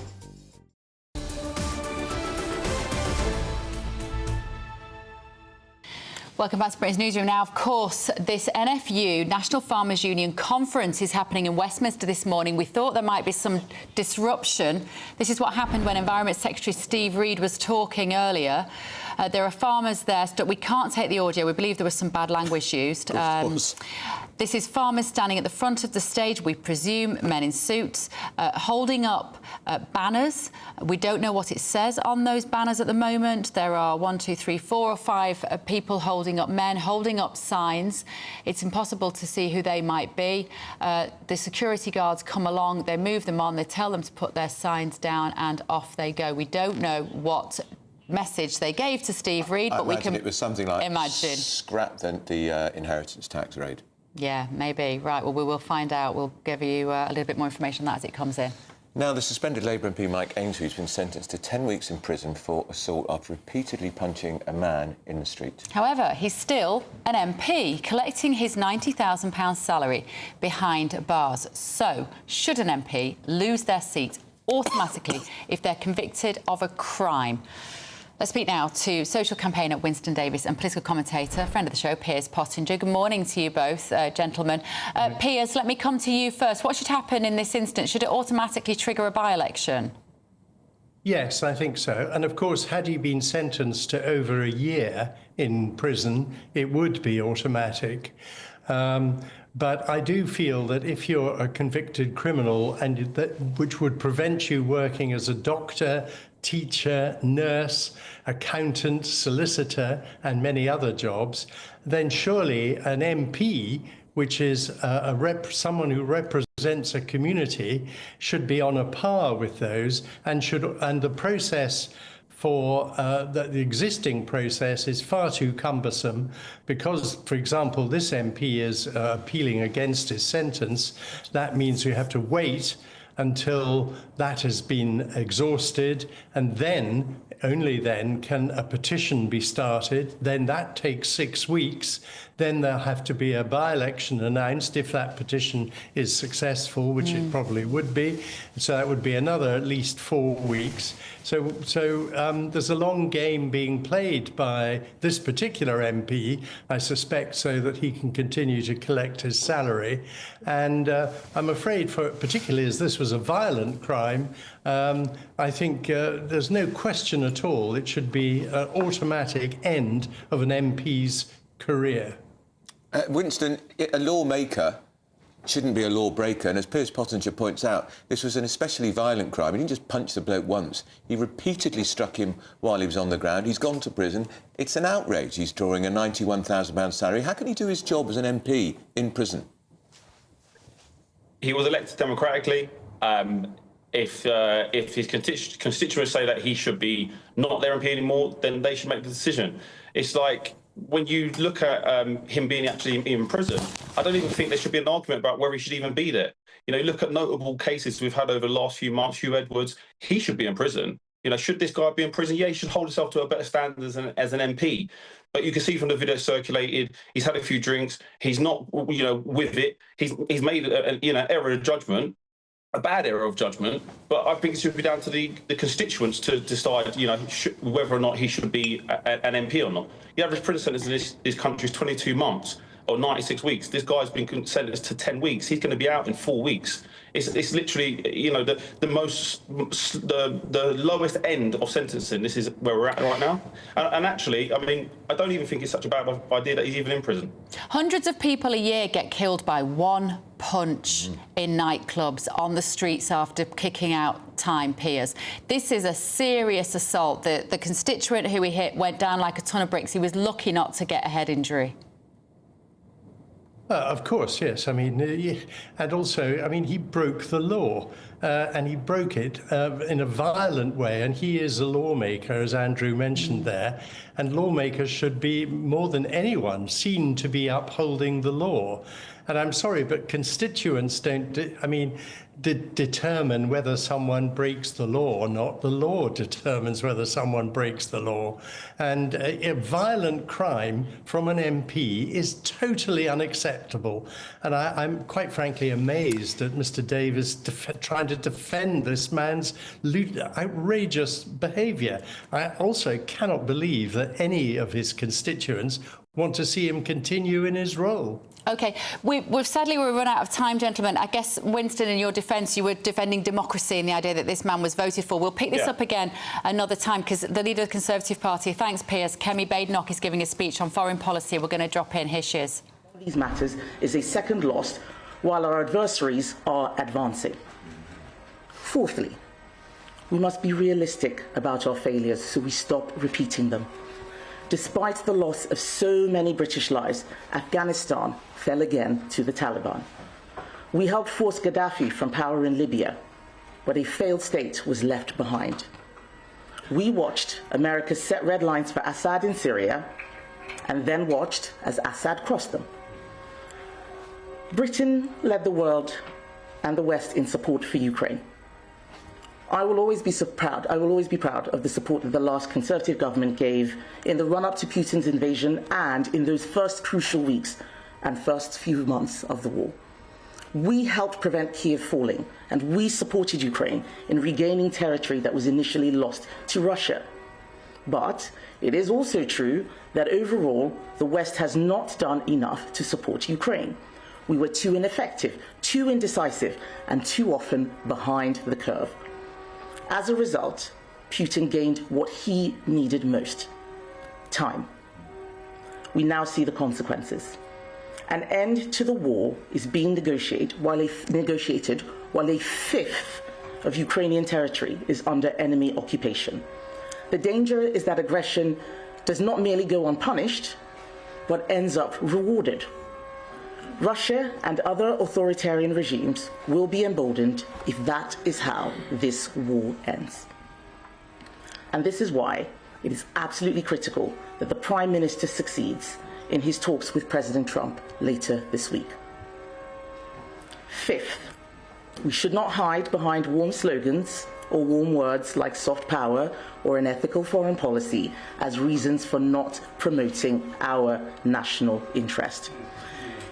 If Russia decides that after Ukraine it will try aggression against a NATO member, we will not be saved because of our membership of the International Criminal Court. We need to take a cold, hard look at these agreements we have signed and ask ourselves whether they really serve our national interest today. Yes, some were agreed in the aftermath of the last World War, others during the optimism at the end of the Cold War. And yes, British jurists and diplomats were behind a lot of these developments. But some of these arrangements have mutated out of all recognition. Over the last 20 years, the ECHR rulings morphed so fundamentally that they now limit our ability to control our borders or even fight in wars. And as Dean said earlier, policy exchange has exposed over the last decade in work covering the ICC, lawfare against our armed forces, and the Labour government's surrender of our territory in Chagos. We cannot win a war against an opponent willing to break all the rules while we insist on playing by the most gentle of Queensberry rules. And this takes me to my sixth and final point. We must rebuild, and rebuild quickly. We need to increase defence expenditure significantly. But this is about more than committing to spend a particular percentage of our GDP.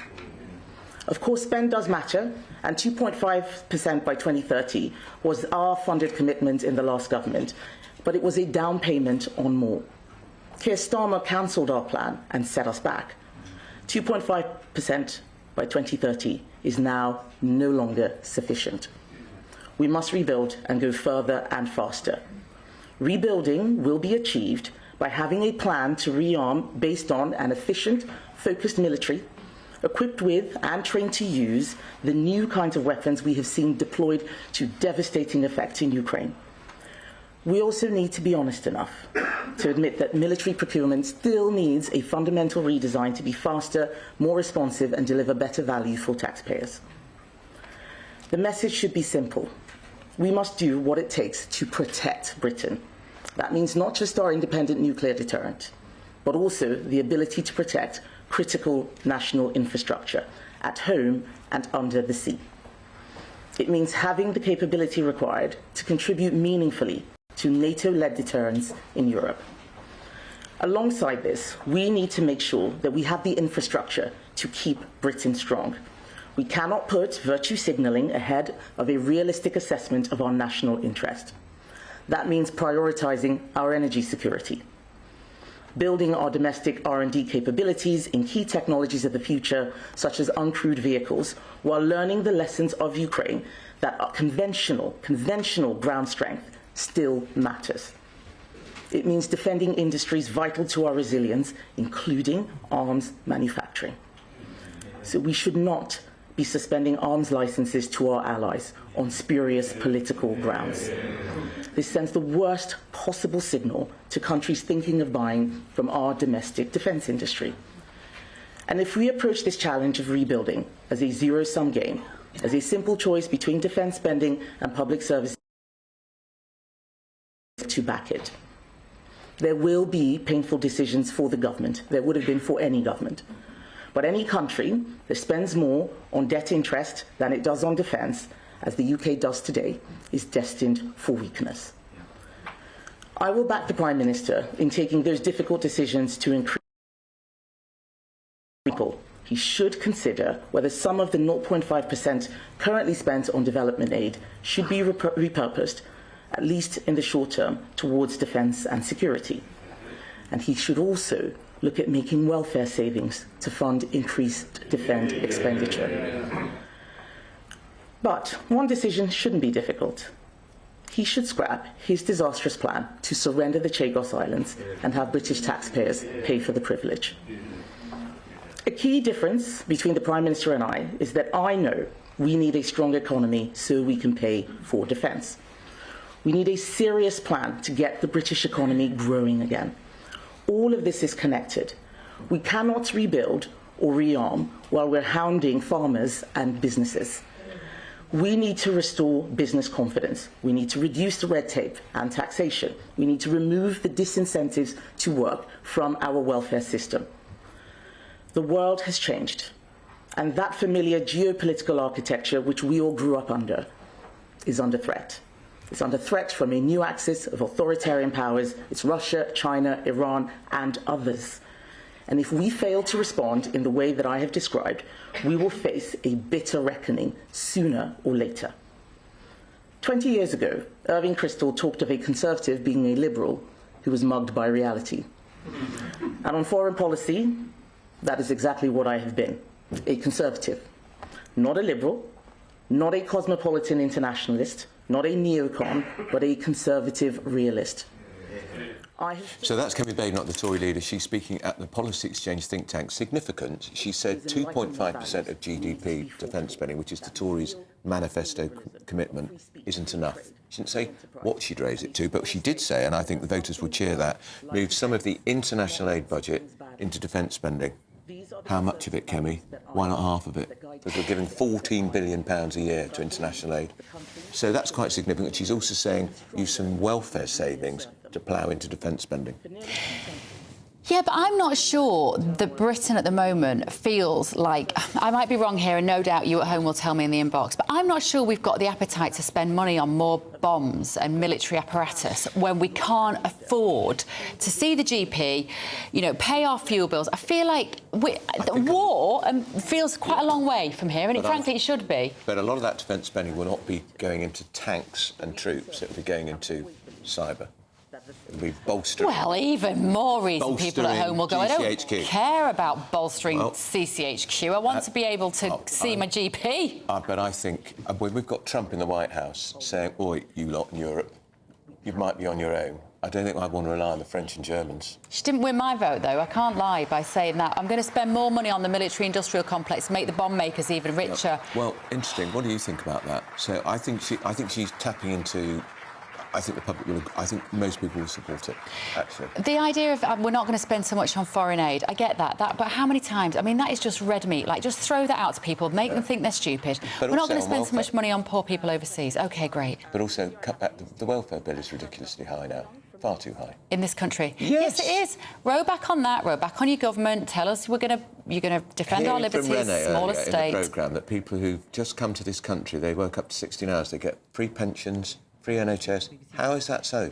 It's not right. So that's all the things that we've got to sort out. then there is more money for people who really need it as well. Exactly. We need a socials. We need the net of social security to help people who desperately need it. But as we heard earlier from Renee, more and more it feels like it's just the state is just there to solve all your problems and give you a bit of a handout. Let us know what you thought of Kemi Badenoch speaking there. Did she set the world alight for you? Plenty more to come. Energy bills surging, of course. The third hike in the energy cap since Labour came to power. I just want to remind you, Ed Miliband told us in the Ranch general election, energy bills would come down £300 a year. We found out as well who those protesters were, the Farmers Union. Guess what? They weren't farmers. Stay with us to find out who they were. Don't go anywhere. There's just 2 weeks left to grab your chance to be one of 2 big winners in our latest Great British Giveaway. First, you'll win a totally tax-free £10,000 in cash to spend however you like. You'll also receive the very latest iPhone 16 and we'll send you on a shopping spree with £500 to spend in your favourite store. For another chance to win, text cash to 63232.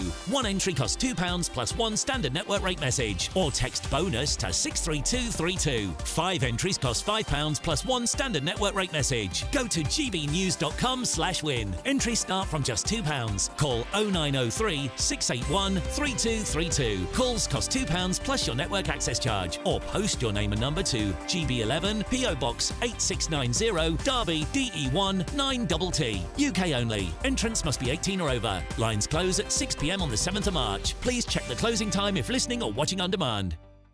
Good Afternoon Britain isn't just about us. The wonderful thing about this programme is it's about everyone watching. It's an interactive programme. Well, there absolutely is something to see here, and we're going to be talking about it more. Whether it's breaking royal news, Will, please bring us up to date, or indeed a particularly punchy speech in the House of Commons. Very, very curious. We bring it to you live, and then we bring you live reaction as well. That's Good Afternoon Britain, weekdays from midday. Only on GB News, the People's Channel, Britain's news channel.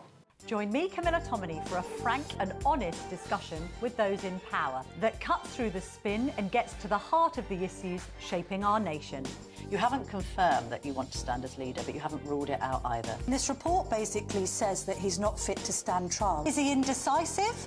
Incompetent? I deliver the dose of reality Westminster needs. That's the Camilla Tominey Show at 9:30 every Sunday on GB News, the People's Channel, Britain's news channel. I'm Christopher Hope. From pop stars to politicians, I'll interview anybody in a pub who's got a political opinion. Join me every Friday on Spotify, Apple Podcasts, YouTube or gbnews.com, or wherever you get your podcasts. This is GB News, the People's Channel. We're proud to be GB News, the People's Channel. And as you know, we always love to hear your views. Now, there's a new way of getting in touch with us at gbnews.com/yoursay. By commenting, you can be part of a live conversation and join our GB News community. You can even talk to me, Bev Turner, or any of the members of the GB News family. In the GB Newsroom, we bring you the news as it happens. With our team of dedicated journalists across the UK, we're ready to keep you up to date with what's happening every half an hour, every single day. Bulletins here on GB News, the People's Channel, Britain's news channel.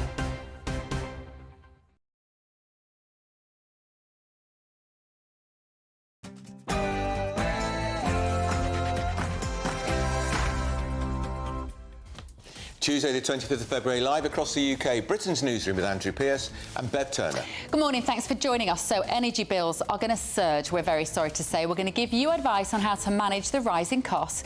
Is it the push for net zero that's pushing you into poverty? Could this system be managed better? Energy Secretary Ed Miliband had this to say. This will be very worrying news for many families, and it's driven by the rise in global gas prices. But this government is determined to act. And the farmer... With the bills of an average household set to increase by £111, people are being affected across the board. We'll shortly be speaking to a landlady who says her bills have quadrupled. And the farmers are fighting on. Environment Secretary Steve Reid faced farmers this morning who called the government's inheritance tax changes morally wrong. There were 2 protests there. I'll tell you all about them and have all the reaction in just a minute. And a crime crackdown. Police are getting new powers to find stolen phones and could break into your home without a warrant. What do you think about that? And some breaking news during the show. The NHS Chief of England, the boss Amanda Pritchard, is set to resign after months of criticism and pressure from MPs. And the suspended Labour MP Mike Ainsbury was sentenced to 10 weeks in prison after repeatedly punching a constituent. But don't worry, he's still receiving his full £90,000 taxpayer-funded salary in prison. And we're looking forward to this. This is a story about an accidental world record. This is Chris Terrell. He's 73 years old. He got a world record for running a marathon on his crutches, and he didn't even know he'd achieved it until the end. And would this win the most awkward handshake award? Emmanuel Macron, the French president, met Donald Trump as they declared the Ukraine war could be over. Are they the best of friends here? What do you think? I said, that's not what we said. He's a smart customer, I will tell you that.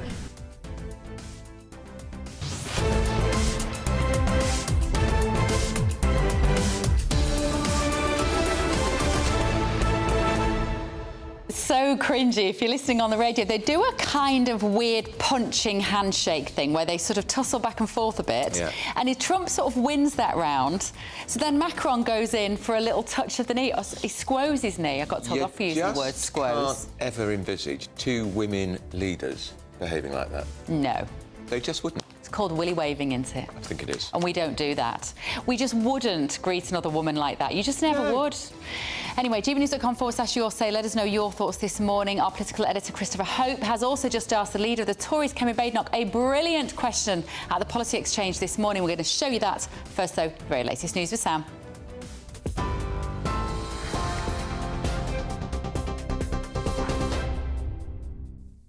Very good morning to you. It is just after 11 o'clock. Leading the news today, energy bills are set to rise again, with Ofgem confirming a higher than expected increase of more than £100 a year from April. The 6.4% hike will push annual bills for a typical household to £1,849, affecting some 22 million homes. The regulator says rising wholesale costs are to blame and suggests customers consider fixing tariffs, but prices could fall again in July. Standing charges are also going up for gas, and consumer groups are warning the increase will hit struggling families hard. Well, the Deputy Leader of the Liberal Democrats, Daisy Cooper, told us that the Lib Dems, apologies for that, the Lib Dems would rather see the price cap reduced. The government, though, says it is extending help, with nearly 3 million more households set to get help with their energy bills next winter. Those proposals would see the expansion of the warm home discount, offering £150 to 2.7 million extra homes, including nearly 1 million with children. The government says the plans will ease the impact of gas price spikes, and is also working with Ofgem on a potential debt relief scheme. Well, as I mentioned just moments ago, the Deputy Leader of the Lib Dems, Daisy Cooper, says that vulnerable households can't afford to wait until next winter for support. The government should scrap the energy price bill increase for the almost 10 million pensioners who have had their winter fuel payments taken away. We know from our own research that 9 in 10 people who are worried about energy bills have already changed their behaviour to try and keep their heating costs down. And now people are choosing between heating and eating. So we want the government to take action, not next winter, but right now. The National Farmers Union is calling for urgent action on what they call the family farm tax, warning it puts elderly farmers in an impossible position. President of the NFU, Tom Bradshaw, told the conference earlier the government had broken its promise by introducing inheritance tax on farming businesses worth over £1 million from April 2026. He urged ministers to reset their relationship with farmers and prioritise food security, including blocking imports that don't meet UK standards. However, also speaking at that conference, the Environment Secretary said there is new support for farmers, including a 5-year extension to the seasonal workers scheme. Steve Reid, though, was briefly interrupted by a silent protest earlier as he told the room he would always show up for difficult conversations and respect British farming. Breaking this morning, Amanda Pritchard is stepping down as Chief Executive of NHS England less than a month after MPs questioned her ability to lead the biggest overhaul of the health service in decades. She became the first woman to hold the role in 2021, overseeing the health service through the COVID pandemic.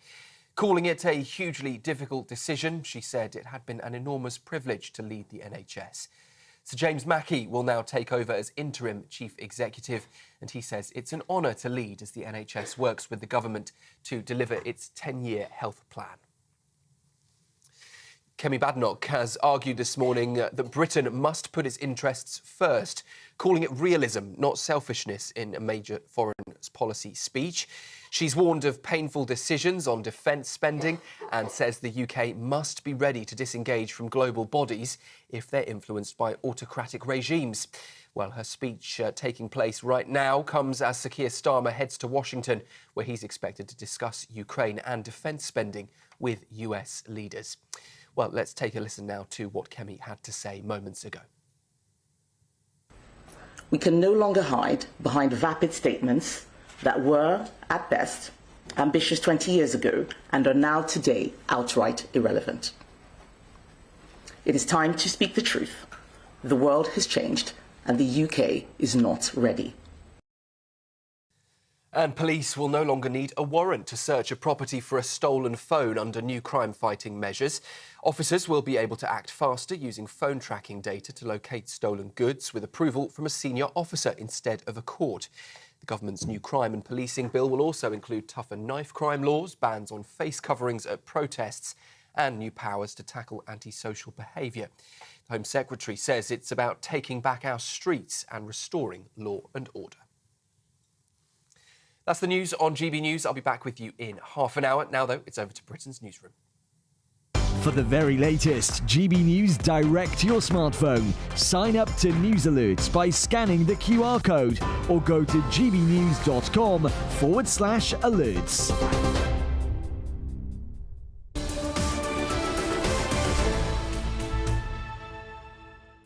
Oh, biscuits. Oh, Marks and Spencer. Got our you know, we like a digestive at 11 o'clock. We like to think you at home are making your cup of tea and having your digestives with us as well at 11. We've got an M&S just across the road. It's fabulous. Very handy. Now, leader of the Conservative Party, Kemi Badenoch, is giving a speech on foreign policy. Christopher Hope has just asked a question. Here it is.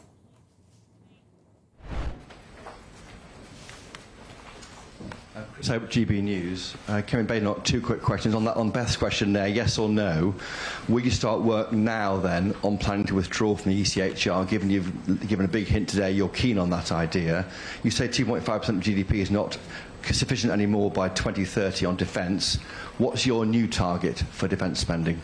Thank you, Chris. So last time I was on my show, I was on your show, you asked me that question. So I've already answered that question on live TV. But it's exactly what I said to Beth. We are going to be working on this. I said that I wasn't going to be setting out detailed policy. We are going to start with principles. This speech is about our principles. Realism, conservative realism is what we're about. Do we need to leave the ECHR? Let's start doing the work to see what can be done. And that's why the policy commissions, which I'll be talking about subsequently, will look at that. Thank you. And defence? And on defence, it is not about picking, is it 2.4, 2.5%. We know that 2.5% by 2030 is now no longer enough. But we also know that our economy cannot support it. When I was in Cabinet, we talked about getting to 3%, and we couldn't make the numbers work. So if we're going to do this, let's start doing what I talked about in the speech. Let's start looking at welfare. In the short term, we can repurpose development aid, for example. But the Prime Minister has some difficult decisions in front of him. He needs to get serious. He needs to get real. And then we will support him in doing those. So that was Kemi Badenoch trying to win over the British public. She has a very unfortunate manner about her, doesn't she? Yeah. She seems defensive all the time. But Chris asked a reasonable question to say, well, I've answered that on your programme. Well, we weren't watching that programme that day, so be honest with us, the British public. Yeah. Be warm. Yeah. And also, as Leader of the Opposition, you're going to be challenged again and again on your position. Yeah. And whether you're consistent or inconsistent. And actually, when she was making that speech, I said to you, while we were listening to it, I said, is she committing to 3% GDP? You've got to do it with charm. You do. You can say things that people don't want to hear, but you've got to do it with charm. Now, the National Farmers Union Conference has been taking place this morning. The government's being urged to reset its relationship with farmers and do the right thing, i.e. get rid of that appalling idea of bringing in inheritance tax to months of protests. So Environment Secretary Steve Reed spoke just a short while ago. Here it is. Now, I can't give the answer I know many of you want on inheritance tax, but I want you to know that I understand the strength of feeling in the room and in the sector. We can see an example of that right in front of me now.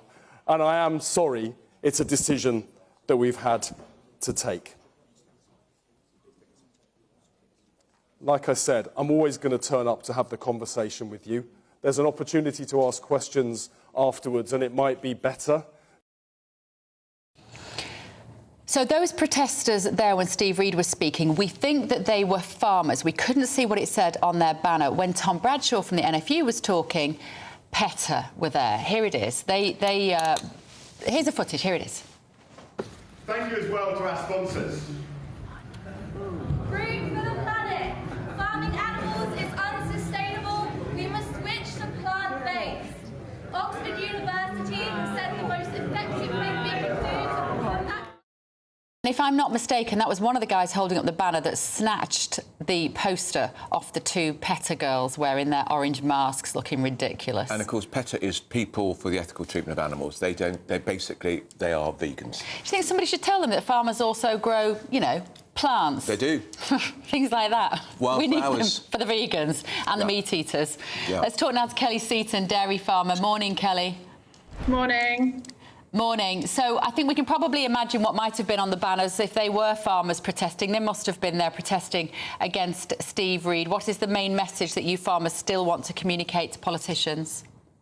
I mean, the last time a Labour MP was stood at the NFU conference, he lied for a straight hour about how he was going to support us and he wasn't going to raise taxes, and that all turned around, didn't it? So I think the strength of feeling is that even if there is a positive message coming from Steve Reed, it's very woolly, and can we believe what they're saying? Because they've turned around on everything else they've said to farming, and their Labour manifesto consisted of a whole 87 words on agriculture when they were elected into office. Gosh. So the devil is in the detail. We will see what comes. Just to run it past us again, Kelly, the Labour manifesto devoted just 80 words to agriculture.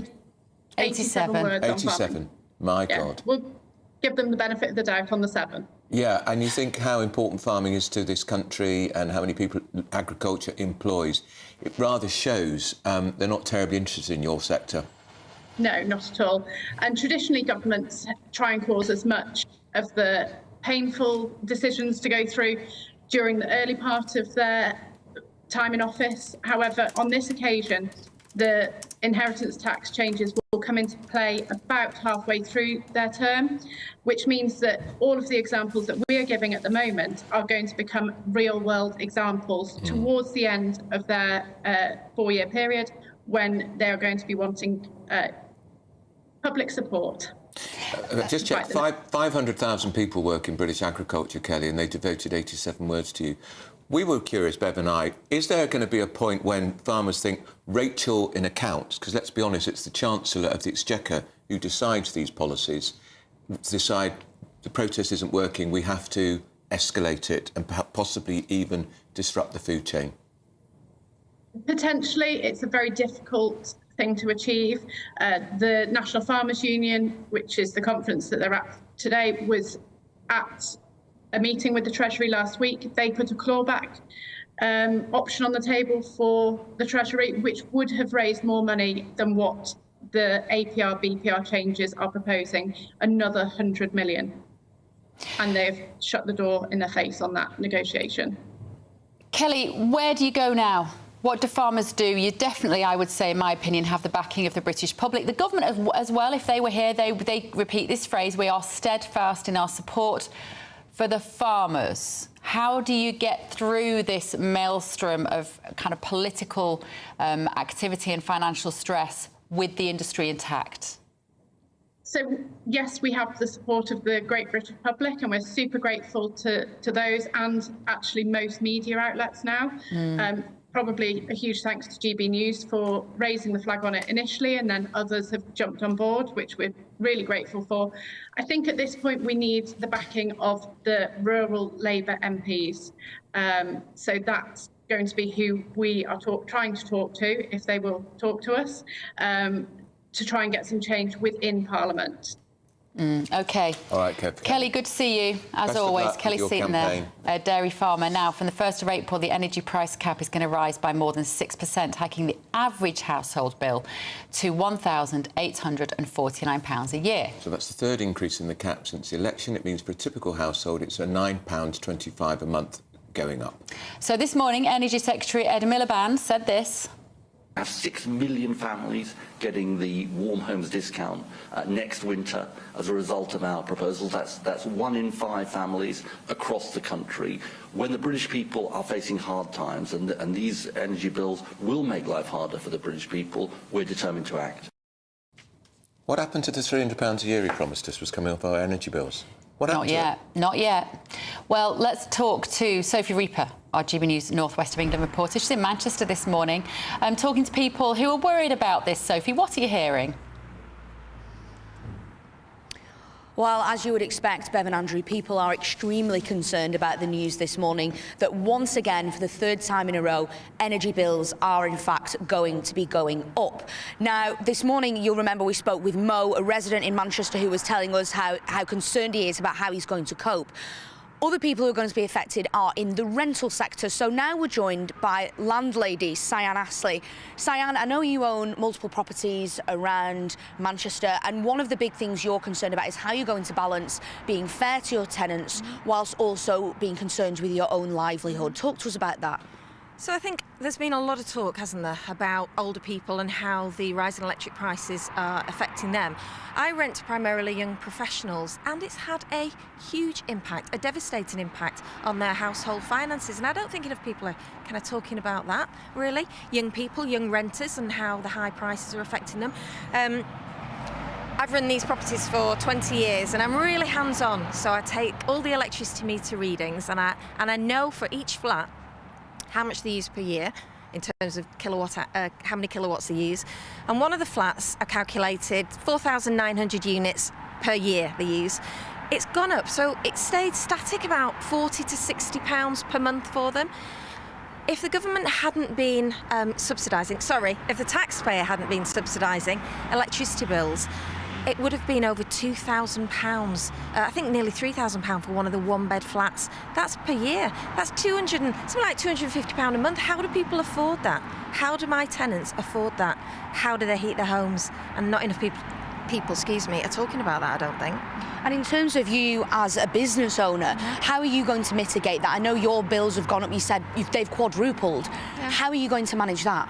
So I think in terms of rentals, it's quite interesting because healthy homes are heated homes. And if people aren't heating their homes, the homes are damaged. Ed Miliband, all the Labour Party go on about mould and how it's always the landlord's fault.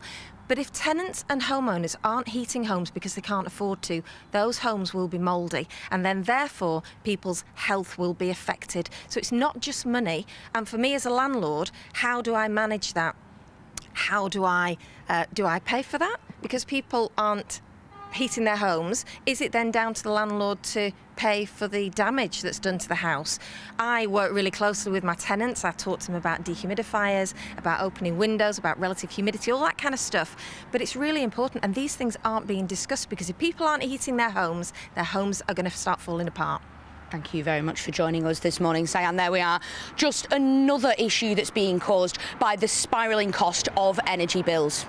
OK, thank you, Sophie. Sophie Reaper there in a very sunny Manchester. Now, this may be not too bad as the weather starts to get warmer, but just wait until we get to autumn, winter this year. Yeah. And people have to start turning the heating up. Yeah, and anyway, another cold snap could be on the way. Now, I saw this picture of a golden toilet and I thought it was your house, Andrea Pearce, but apparently it's in Blenheim Palace. It is horrible. It's worth a fortune, and we will tell you what has happened to it. Look at that. It's a police crime scene. Somebody's nicked it. Don't go anywhere. This is Britain's Newsroom on GB News.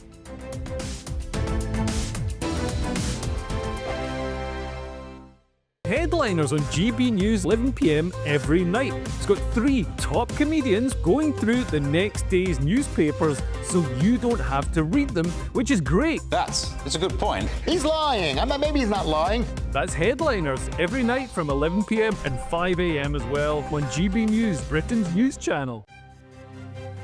GB News Breakfast, every day from 6 a.m. I'm really pleased to see this story. It's the news that bowel cancer screening, the age for that is going to be dropped from 60 to 50. And this is really, really important because bowel cancer is one of the biggest killers, and more people appear to be getting diagnosed with bowel cancer in their 50s. Not entirely clear why. And there was an inspirational woman called Deborah James who I actually met when I used to be the Shadow Health Secretary, and I remember meeting her when she had her cancer diagnosis and supporting her campaign, and she sadly passed away a couple of years ago, but it was a phenomenal campaign, and I think did inspire the nation. And this is so important. So people in their 50s are going to be sent these kits in the post. And I suppose my plea is just do not ignore these kits because you can deal with cancer if you catch it early enough. Yeah. So I mean, this is not the most pleasant thing to do, and a lot of us aren't used to it and talking about it and whatever, but it's essential, obviously, to do. Yeah, I mean, absolutely. And the other reason I wanted to sort of flag this is, I mean, we can sometimes make ourselves sort of pretty miserable looking at the newspapers, but this is undoubtedly a good initiative that the government have done this, and that campaigners have persuaded the government to do this. So, look, I just want to plea to everybody watching, if you get one of these kits, use it. And, of course, I think it's really important within that to point out that this would not have helped Deborah, because Deborah was 40 when she died. And what's really important when you see stories like this is to pay attention to what your body is telling you. And if you have symptoms that are weird, it is important to go to your doctor and to talk about them and to take the tests. GB News, the People's Channel. Join me, Nana Akwe, for an informative, interactive news programme with a difference. It's fun. No, he didn't say that, though. I'm so surprised. I think there's an element of truth to that. Join me from 3 p.m. every weekend, only on GB News, Britain's news channel. Headliners on GB News 11 p.m. every night. It's got 3 top comedians going through the next day's newspapers so you don't have to read them, which is great. That's a good point. He's lying. I mean, maybe he's not lying. That's Headliners every night from 11 p.m. and 5 a.m. as well on GB News, Britain's news channel.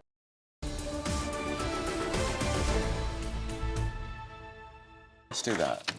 Welcome back. Renee Hundekamp and Nigel Nelson are here with us. We're just looking at the list of stories. Nigel, Reeves is urged to stop the state's pension being taxed. Who is urging her, and are they going to get their way? Well, it's the Daily Express who's urging her at the moment.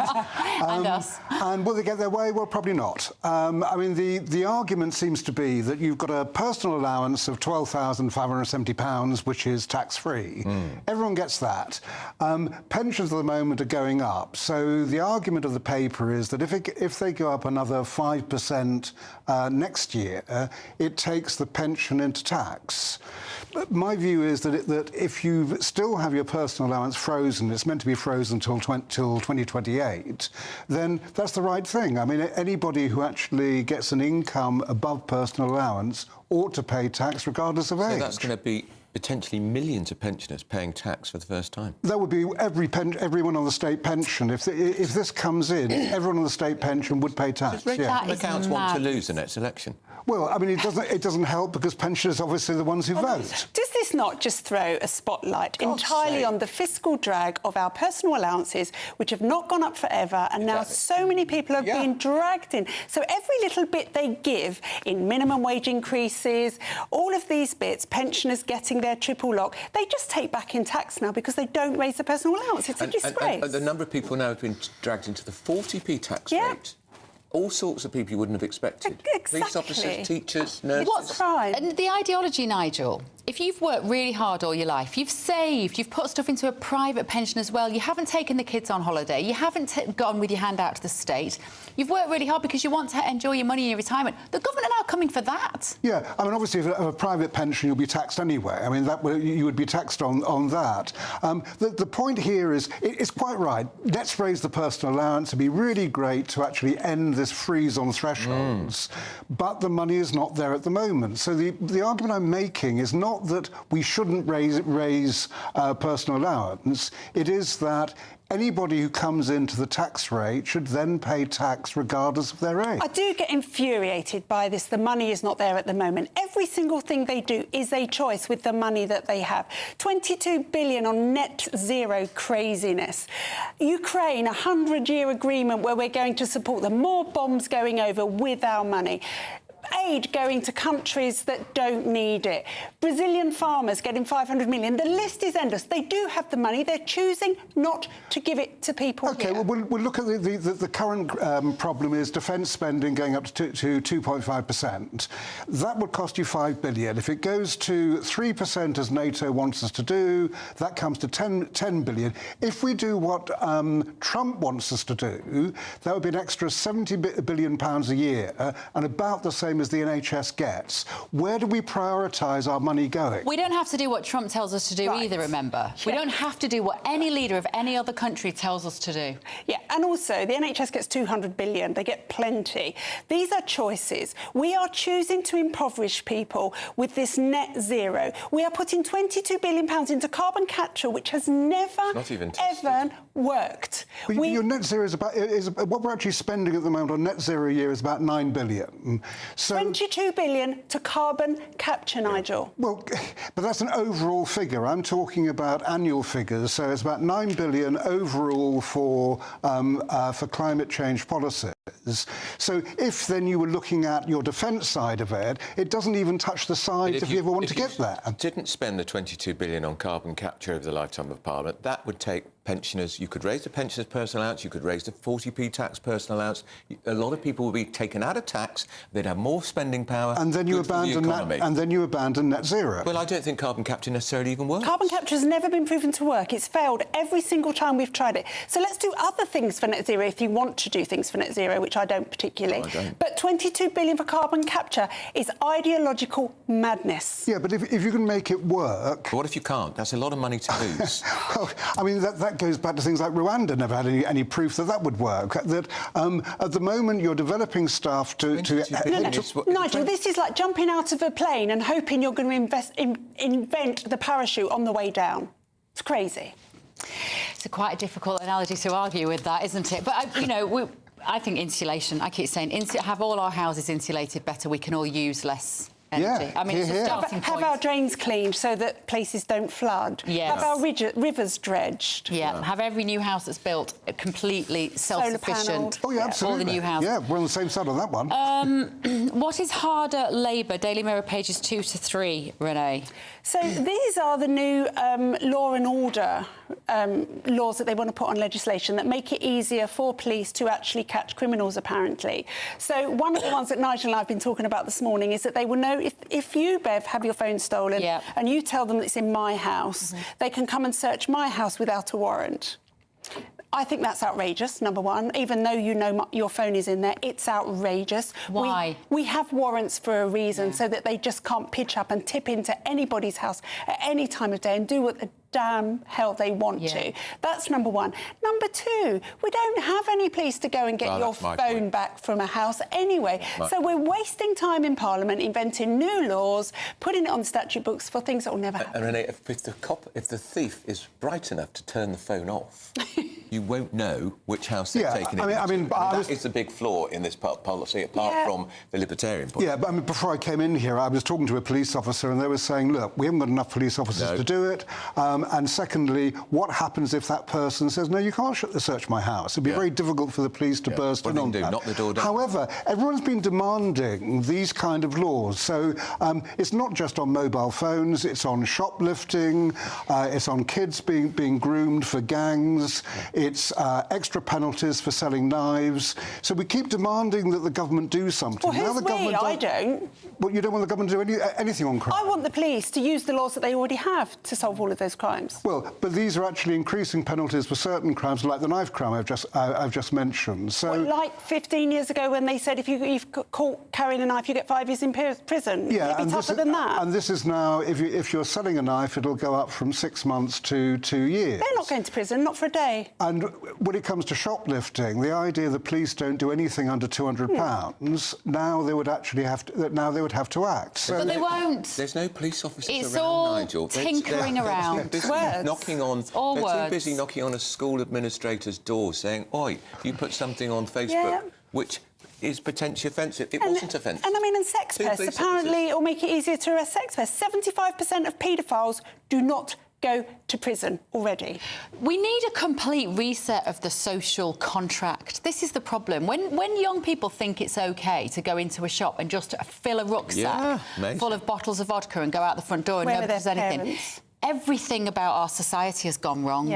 The fear of authority, the sense of morality of what is right and what is wrong. Nobody ever talks about that in public life. Well, I mean, I'm not against doing something like that, but at the moment, these are your short-term options, so at least that... With long-term implications, because just imagine, I like this test, Nigel, I don't know who the politician is you hate the most in the world. Which politician are you most frightened of? I'm not terribly fond of Donald Trump at the moment. Right, so imagine Donald Trump is the leader of this country and his police force have the power to come into your house without a warrant. How do you feel then? I wouldn't like it at all. Exactly. But I'm also not about to go and nick a mobile phone. But also, that is the civil liberties that we risk losing. I was just about to say they might the long-term implications, the long-term implications of taking away these powers from the individual and handing them into the hands of the state. That is what this is about. Renee, Nigel, love you both. Good to talk to you. Time for news headlines. Here's Sam.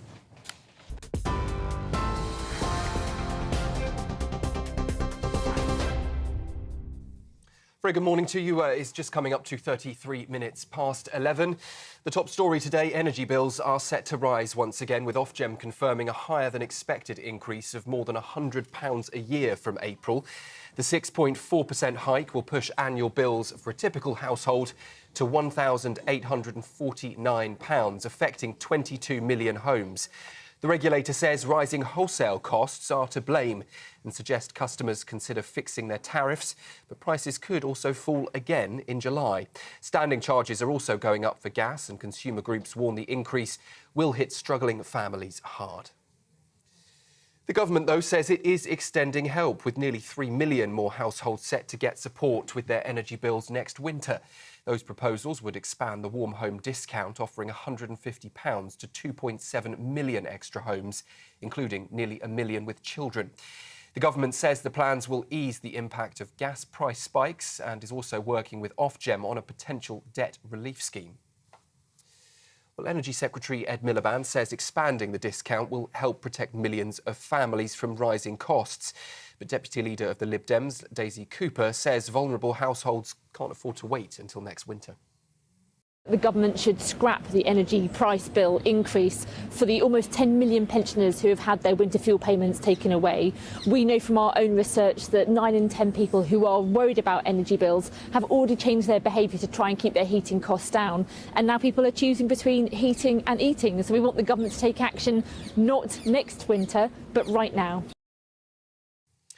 The National Farmers Union is calling for urgent action on what they call the family farm tax, warning it puts elderly farmers in an impossible position. President of the NFU, Tom Bradshaw, told the conference today the government has broken its promise by introducing inheritance tax on farming businesses worth over £1 million. He urged ministers to reset their relationship with farmers and prioritise food security, including blocking imports that don't meet UK standards. But the Environment Secretary, also speaking today at that conference, said there is new support for farmers, including a 5-year extension to the seasonal workers scheme. Steve Reid, though, was briefly interrupted by a silent protest at the NFU conference as he told the room he would always show up for difficult conversations. Kemi Badenoch has warned that Britain must be ready to disengage from global bodies influenced by autocratic regimes, calling it realism, not selfishness. In a major foreign policy speech earlier this morning, she said painful decisions on defence spending lie ahead. And that comes as Sir Keir Starmer visits Washington for talks with US leaders on Ukraine and military funding.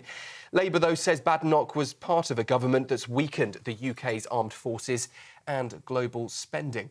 Well, Kemi Badenoch has been arguing that the UK must put its interests first, saying it's not selfish in that major foreign policy speech. Well, talking of defence spending, just a quick breaking line to bring you that we're hearing from the Reuters news agency. Reports suggesting that the Prime Minister, Sir Keir Starmer, may slash Britain's aid budget to immediately hike defence spending to 2.5%. Those reports just coming into us on the Reuters news agency that Sir Keir Starmer is set to slash the aid budget to immediately allow for a hike in defence spending, bringing it back to 2.5%. At this stage, unconfirmed, but that's the latest we're hearing from Downing Street. Now, though, police will no longer need a warrant to search a property for a stolen phone under new crime-fighting measures. Officers will be able to act faster using phone tracking data to locate stolen goods, with approval from senior officers instead of a court. The government's new crime and policing bill also includes tougher knife crime laws, bans on face coverings at protests, and new powers to tackle antisocial behaviour. The Home Secretary says it's about taking back our streets and restoring law and order. Those are the latest headlines for now. Plenty more on that breaking line. We will firm that up for you and confirm whether indeed Sir Keir Starmer is set to slash the aid budget and hike defence spending. Now, though, let's head back to Andrew and Bev. For the very latest GB News direct to your smartphone, sign up to News Alerts by scanning the QR code or go to gbnews.com/alerts.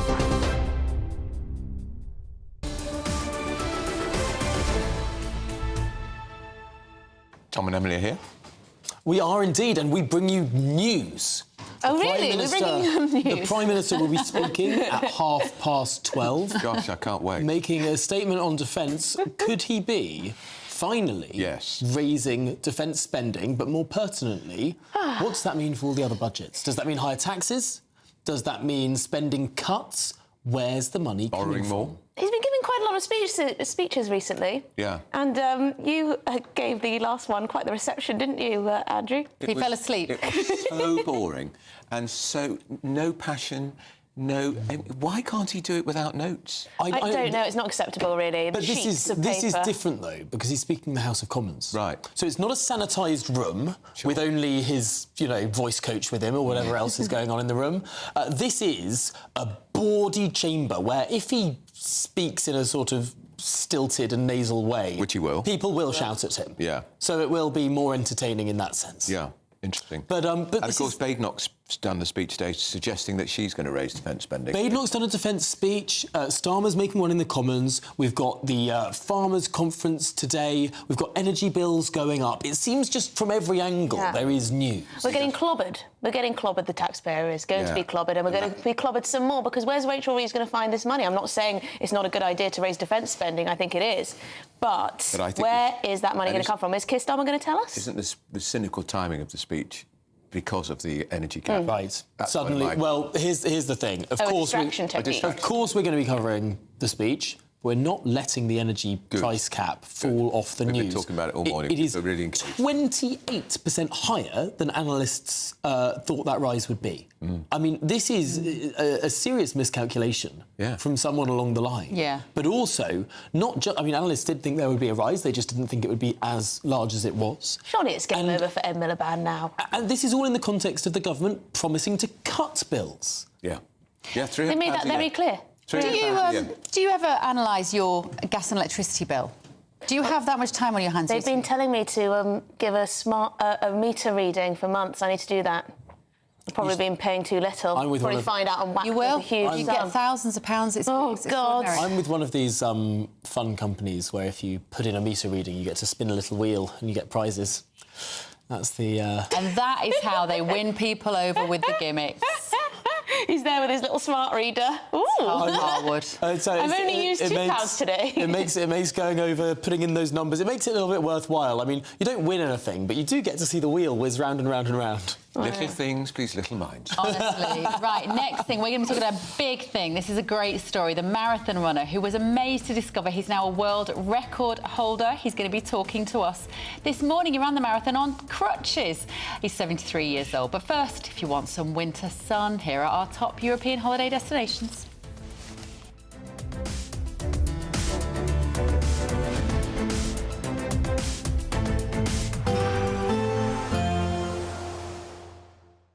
You're looking happy. Well, the forecast looks good. So you've sorted the travel insurance then? All Clear Travel Insurance sponsors GB News Travel Destinations Forecast. If you're heading away for some winter sun through this week, there will be some fine weather around across parts of the Mediterranean, but currently around the eastern Med it's still fairly unsettled. Some heavy rain, some strong winds and temperatures well below average for the time of year, but these are gradually going to be lifting. Further west, a drier story across many parts of, well, France and Spain, but there is some wet weather starting to push its way in as we go later on this week. Otherwise, some decent sunshine on offer. See you later. All Clear Travel Insurance sponsors GB News Travel Destinations Forecast. Join me, Camilla Tominey, for a frank and honest discussion with those in power that cuts through the spin and gets to the heart of the issues shaping our nation. You haven't confirmed that you want to stand as leader, but you haven't ruled it out either. This report basically says that he's not fit to stand trial. Is he indecisive? Incompetent? I deliver the dose of reality Westminster needs. That's the Camilla Tominey Show at 9:30 every Sunday on GB News, the People's Channel, Britain's news channel. Martin Daubney, weekdays from 3 p.m. First, mate, we had lockdowns. Then we had soaring energy costs. Then we had a hike in national insurance for employers. Then we had soaring wage costs. And now the government expects people like you to monitor what people say in boozers. And if you don't, you might get sued. I bet you feel like saying cheers to them, don't you?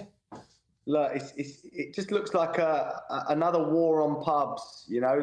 Remember, they tried to stop smoking outside as well. Luckily, they rethought that. But look, we've got everything stacked against us, Martin, and the last thing I need to do is go and get in people's conversations. At the end of the day, a pub is like an extension to your home. You know, it's a public house. Friends go to speak.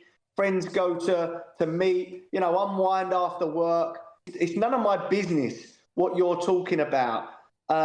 Any good publican, and myself included, anyone that was rude to anyone or on purpose, they want to offend people or they want to dig people out, antagonise them, of course I'm going to step in and say, behave yourself or you go. But look, how can I be on social media talking about everything, transgender, immigration, and people not be allowed to do that at the bar or do that at the table of a pub? It's ridiculous. And these ministers really do need to sort of look at this legislation and see where it could lead, because I'm not going to stop anyone speaking in my pub. Again, if they're trying to antagonise people or they're rude or trying to start trouble, they get thrown out the front door, and any publican worth their salt is going to do that as well. But we're not there to police people's conversations.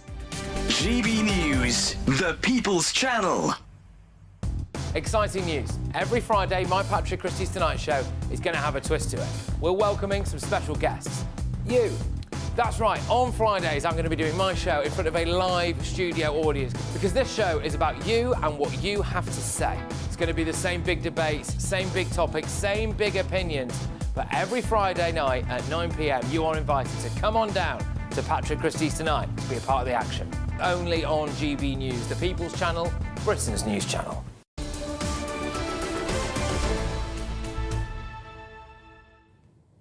That's why I ran in a green beret, by the way. 11:45, our new guest is here, our next guest, and we've been having a lovely time chatting to him because he accidentally broke a world record. This is marathon runner Chris Terrell, took part in the Brighton Marathon all on crutches.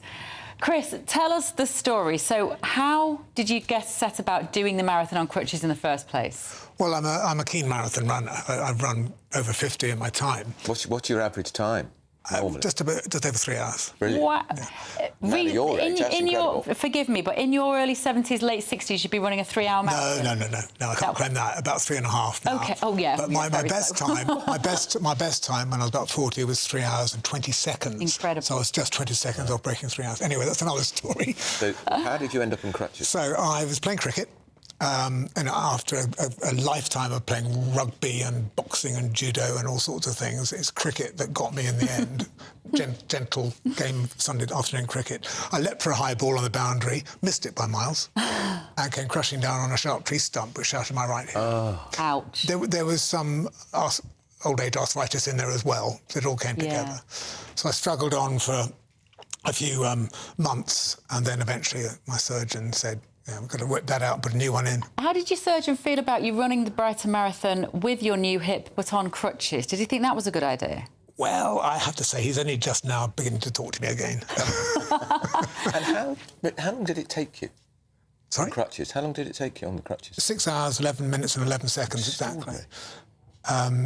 But I didn't, as I said, I didn't know the world record was a thing. I didn't know there was such a thing. So you finish, you cross the line, you get your medal, your family all applaud you.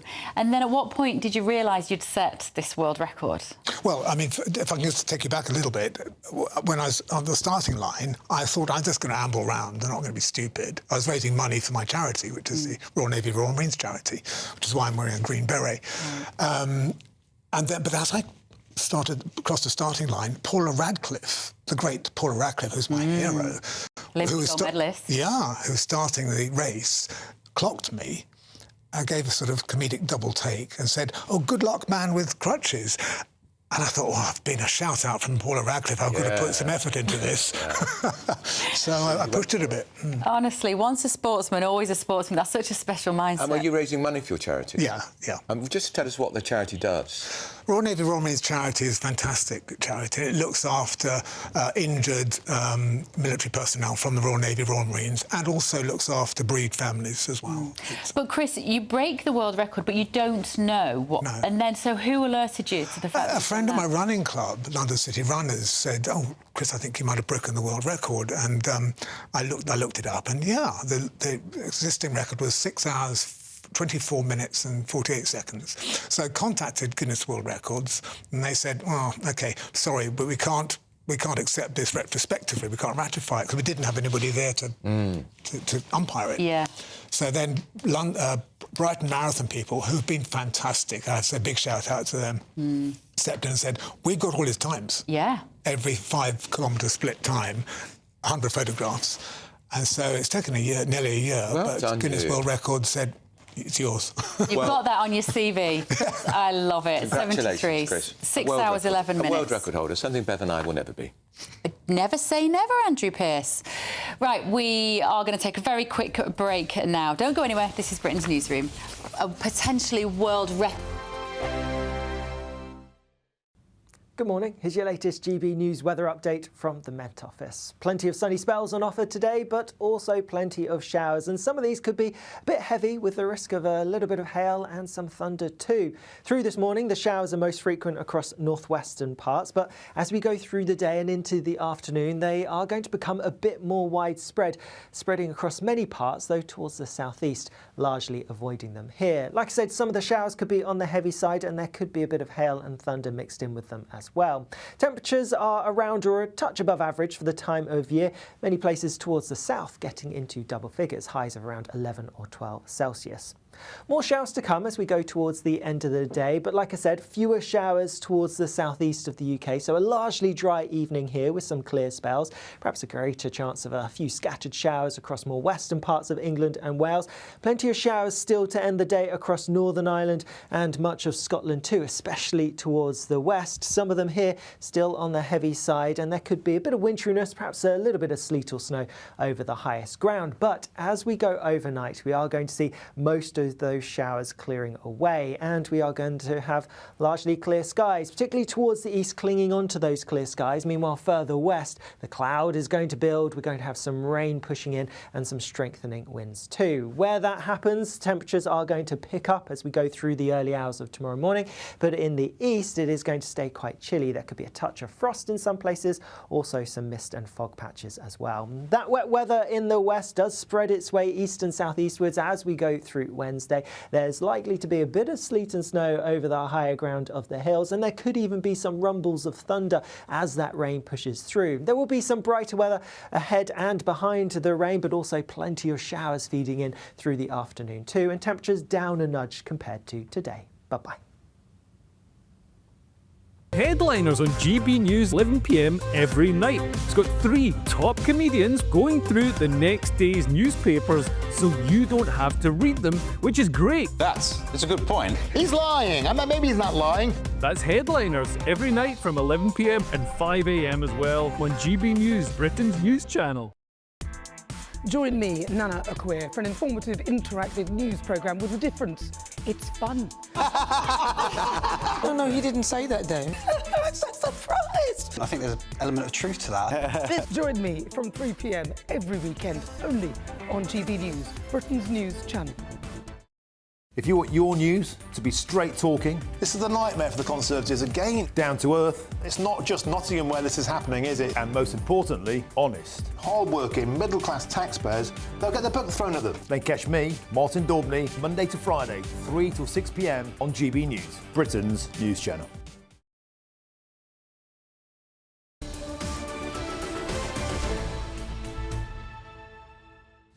Welcome back. Time now for the Great British Giveaway. If you want to be one of 2 new winners, each of you will get a new iPhone, shopping vouchers and £10,000 in tax-free cash. Here's all the details. Don't miss your chance to be one of 2 big winners in our latest Great British Giveaway, as we have 2 prize bundles that have to be won. There's 2 lots of a totally tax-free £10,000 in cash. You'll also receive a brand new iPhone 16, along with £500 in shopping vouchers to spend at your favourite store. Hurry, lines close on the 7th of March. For another chance to win, text cash to 63232. One entry costs £2 plus 1 standard network rate message, or text bonus to 63232. 5 entries cost £5 plus 1 standard network rate message. Go to gbnews.com/win. Entries start from just £2. Call 0903 681 3232. Calls cost £2 plus your network access charge, or post your name and number to GB11 PO Box 8690 Derby DE1 9TT. UK only. Entrants must be 18 or over. Lines close at 6 p.m. on the 7th of March. Please check the closing time if listening or watching on demand. I'd quite like £10,000 of tax-free cash. I'm not allowed to enter. You're not allowed to enter? No, I know, probably Just in case not. you were thinking of it. Would you know me? You never know with Beverly Turner. I've got a wardrobe full of merchandise. Now, listen.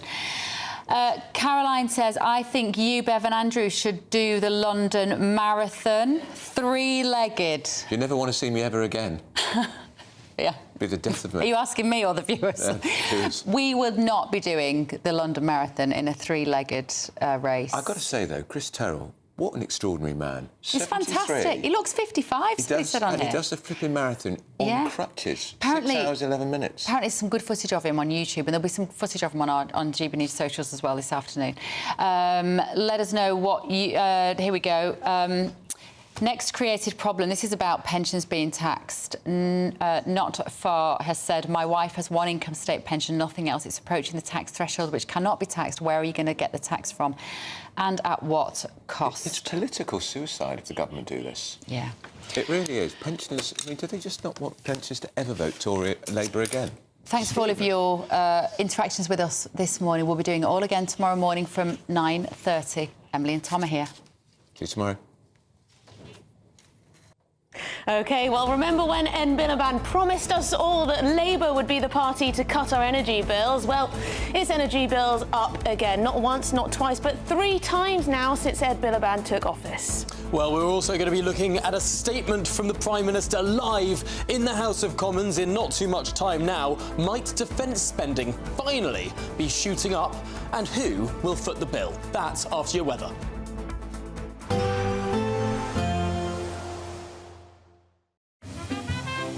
Heavy showers first thing will be followed by a warm, cosy day. Boxed boilers. Sponsors of weather on GB News.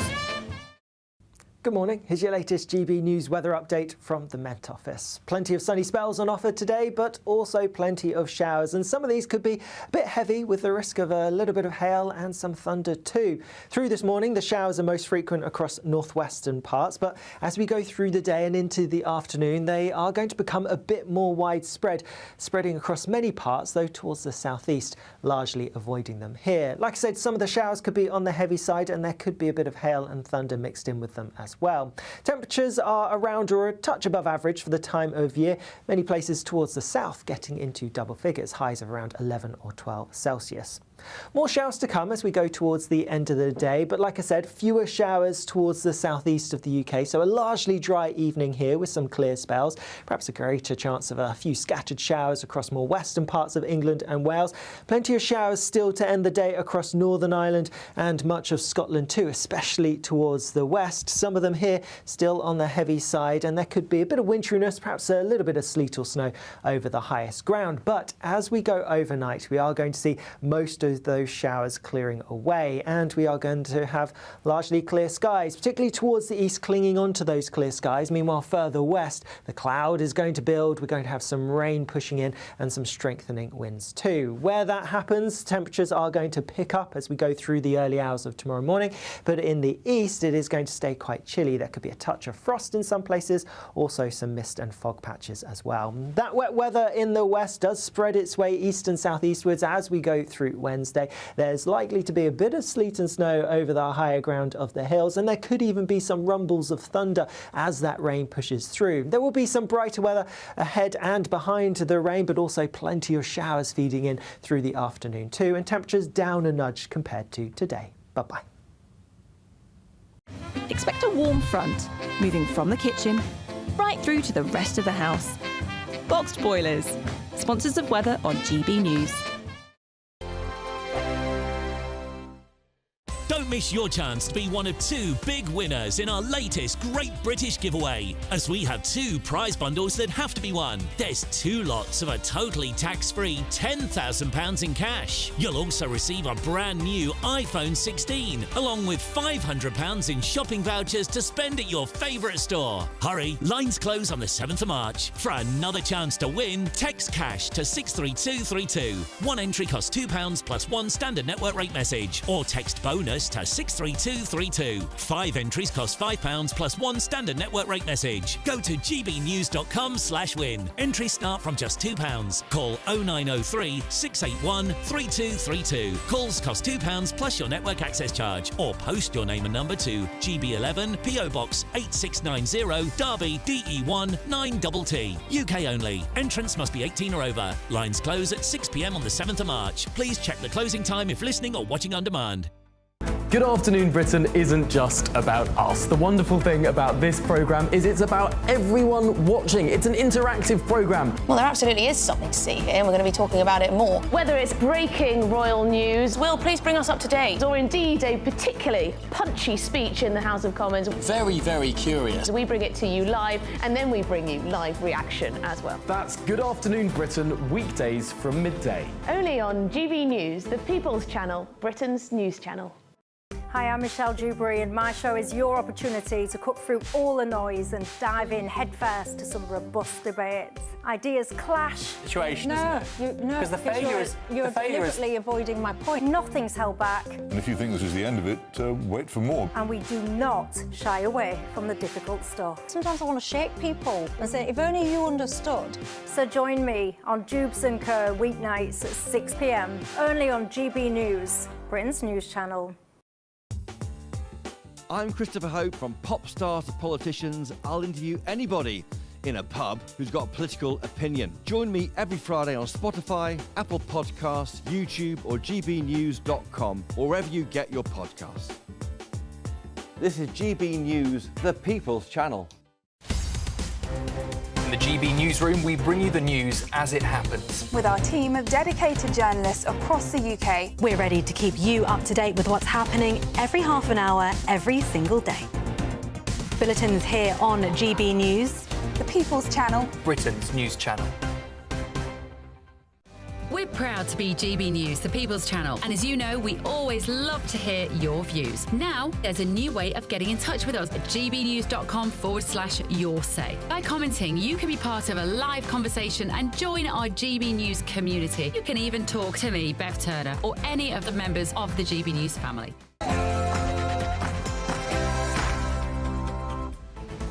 Good afternoon, Britain. It's 12 o'clock on Tuesday, the 25th of February. I'm Tom Harwood. And I'm Emily Carver. Bad news for Brits. Despite Ed Miliband's pledge to cut your bills, energy prices are unexpectedly up again. From April, the price cap will spike another £111 for the average family. Oh dear. And in other news, NHS Chief Amanda Pritchard is to step down from her role. Yes, this comes after not one but two committees discussed her suitability to lead the health service through one of the biggest overhauls in its history. What does this mean for our NHS? Elsewhere, Environment Secretary Steve Reed faces hundreds of angry farmers at the National Farmers Union conference today as protesters interrupt his keynote speech. The Environment Secretary says he's sorry. And a teacher with more than 35 years in the job is sacked after a pupil misunderstood a joke about whacking him around the head. Do students rule the roost in the UK? And is it time to return to old school teaching?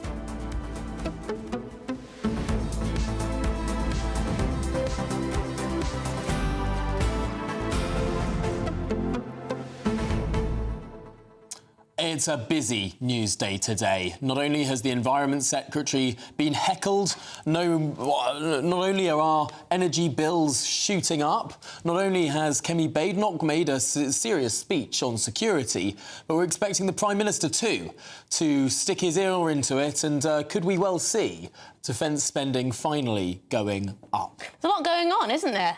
A lot going on. With the energy bills, Ed Miliband, OK, he says this is all because we're over-reliant on fossil fuels. Is it that, or is it the dash to net zero? Is it the fact that we don't dig up our own oil and gas? Is it the fact that we're banning all sorts of fracking? Is it the fact that we're taxing fossil fuels out of existence? Yeah, I mean, we can quite easily, I think, have a look at countries around the world.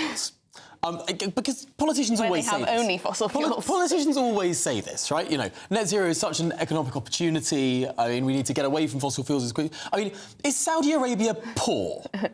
Is the United States of America suffering under high energy costs? Are the parts of the world that are, you know, building coal-fired power stations, do they have cheaper or more expensive energy than the UK? Is India, China, the United States, Canada, Norway, Saudi Arabia, the UAE, Oman, like, are these countries wallowing in energy poverty? No, we're just Or is it the countries with the wind turbines? We're just the losers who have the highest energy bills in the world, don't we? Yeah, we do. Certainly the highest industrial energy Certainly costs. in Europe, not good for any of us. Also want to know what you make of that teacher story about how a teacher's been sacked for making a joke about a little bit of violence. So we'll get into that, because it sounds a bit suspicious, 35 years in service. But I do wonder what your experience at school was at home, whether there was, you know, you were ruled by a ruler. A bit of corporate punishment was... My dad always tells me that back in his day... Corporal, not corporal. Back in the day, the teacher, you know, you did what the teacher said, otherwise that was it, you're out. But, and frankly, is this perhaps a child that needs to spend a bit more time in English class learning what a metaphor is? Because I think teachers should be able to use flowery language. Oh, I should whack you around the head. Doesn't mean he's actually going to do it. Anyway, your views very welcome. gbnews.com/your say. All to come after your headlines with Sam Francis.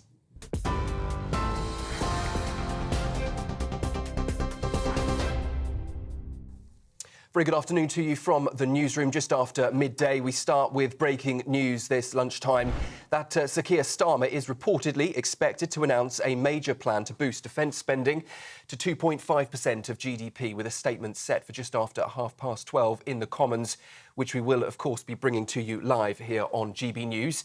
But that pledge has been slammed by critics as too little, too late, with calls for immediate action to strengthen military funding. The announcement comes just ahead of Sir Keir Starmer's high-stakes meeting with the US President Donald Trump, who is demanding that European leaders ramp up their defence budgets. Well, Kemi Badenoch argues that the 2.5% increase isn't enough, pushing for faster military procurement and a more agile, well-equipped UK military. In a major foreign policy speech this morning, the Conservative leader said Britain must not be weak as the world enters an era of change and that painful decisions on defence spending lie ahead.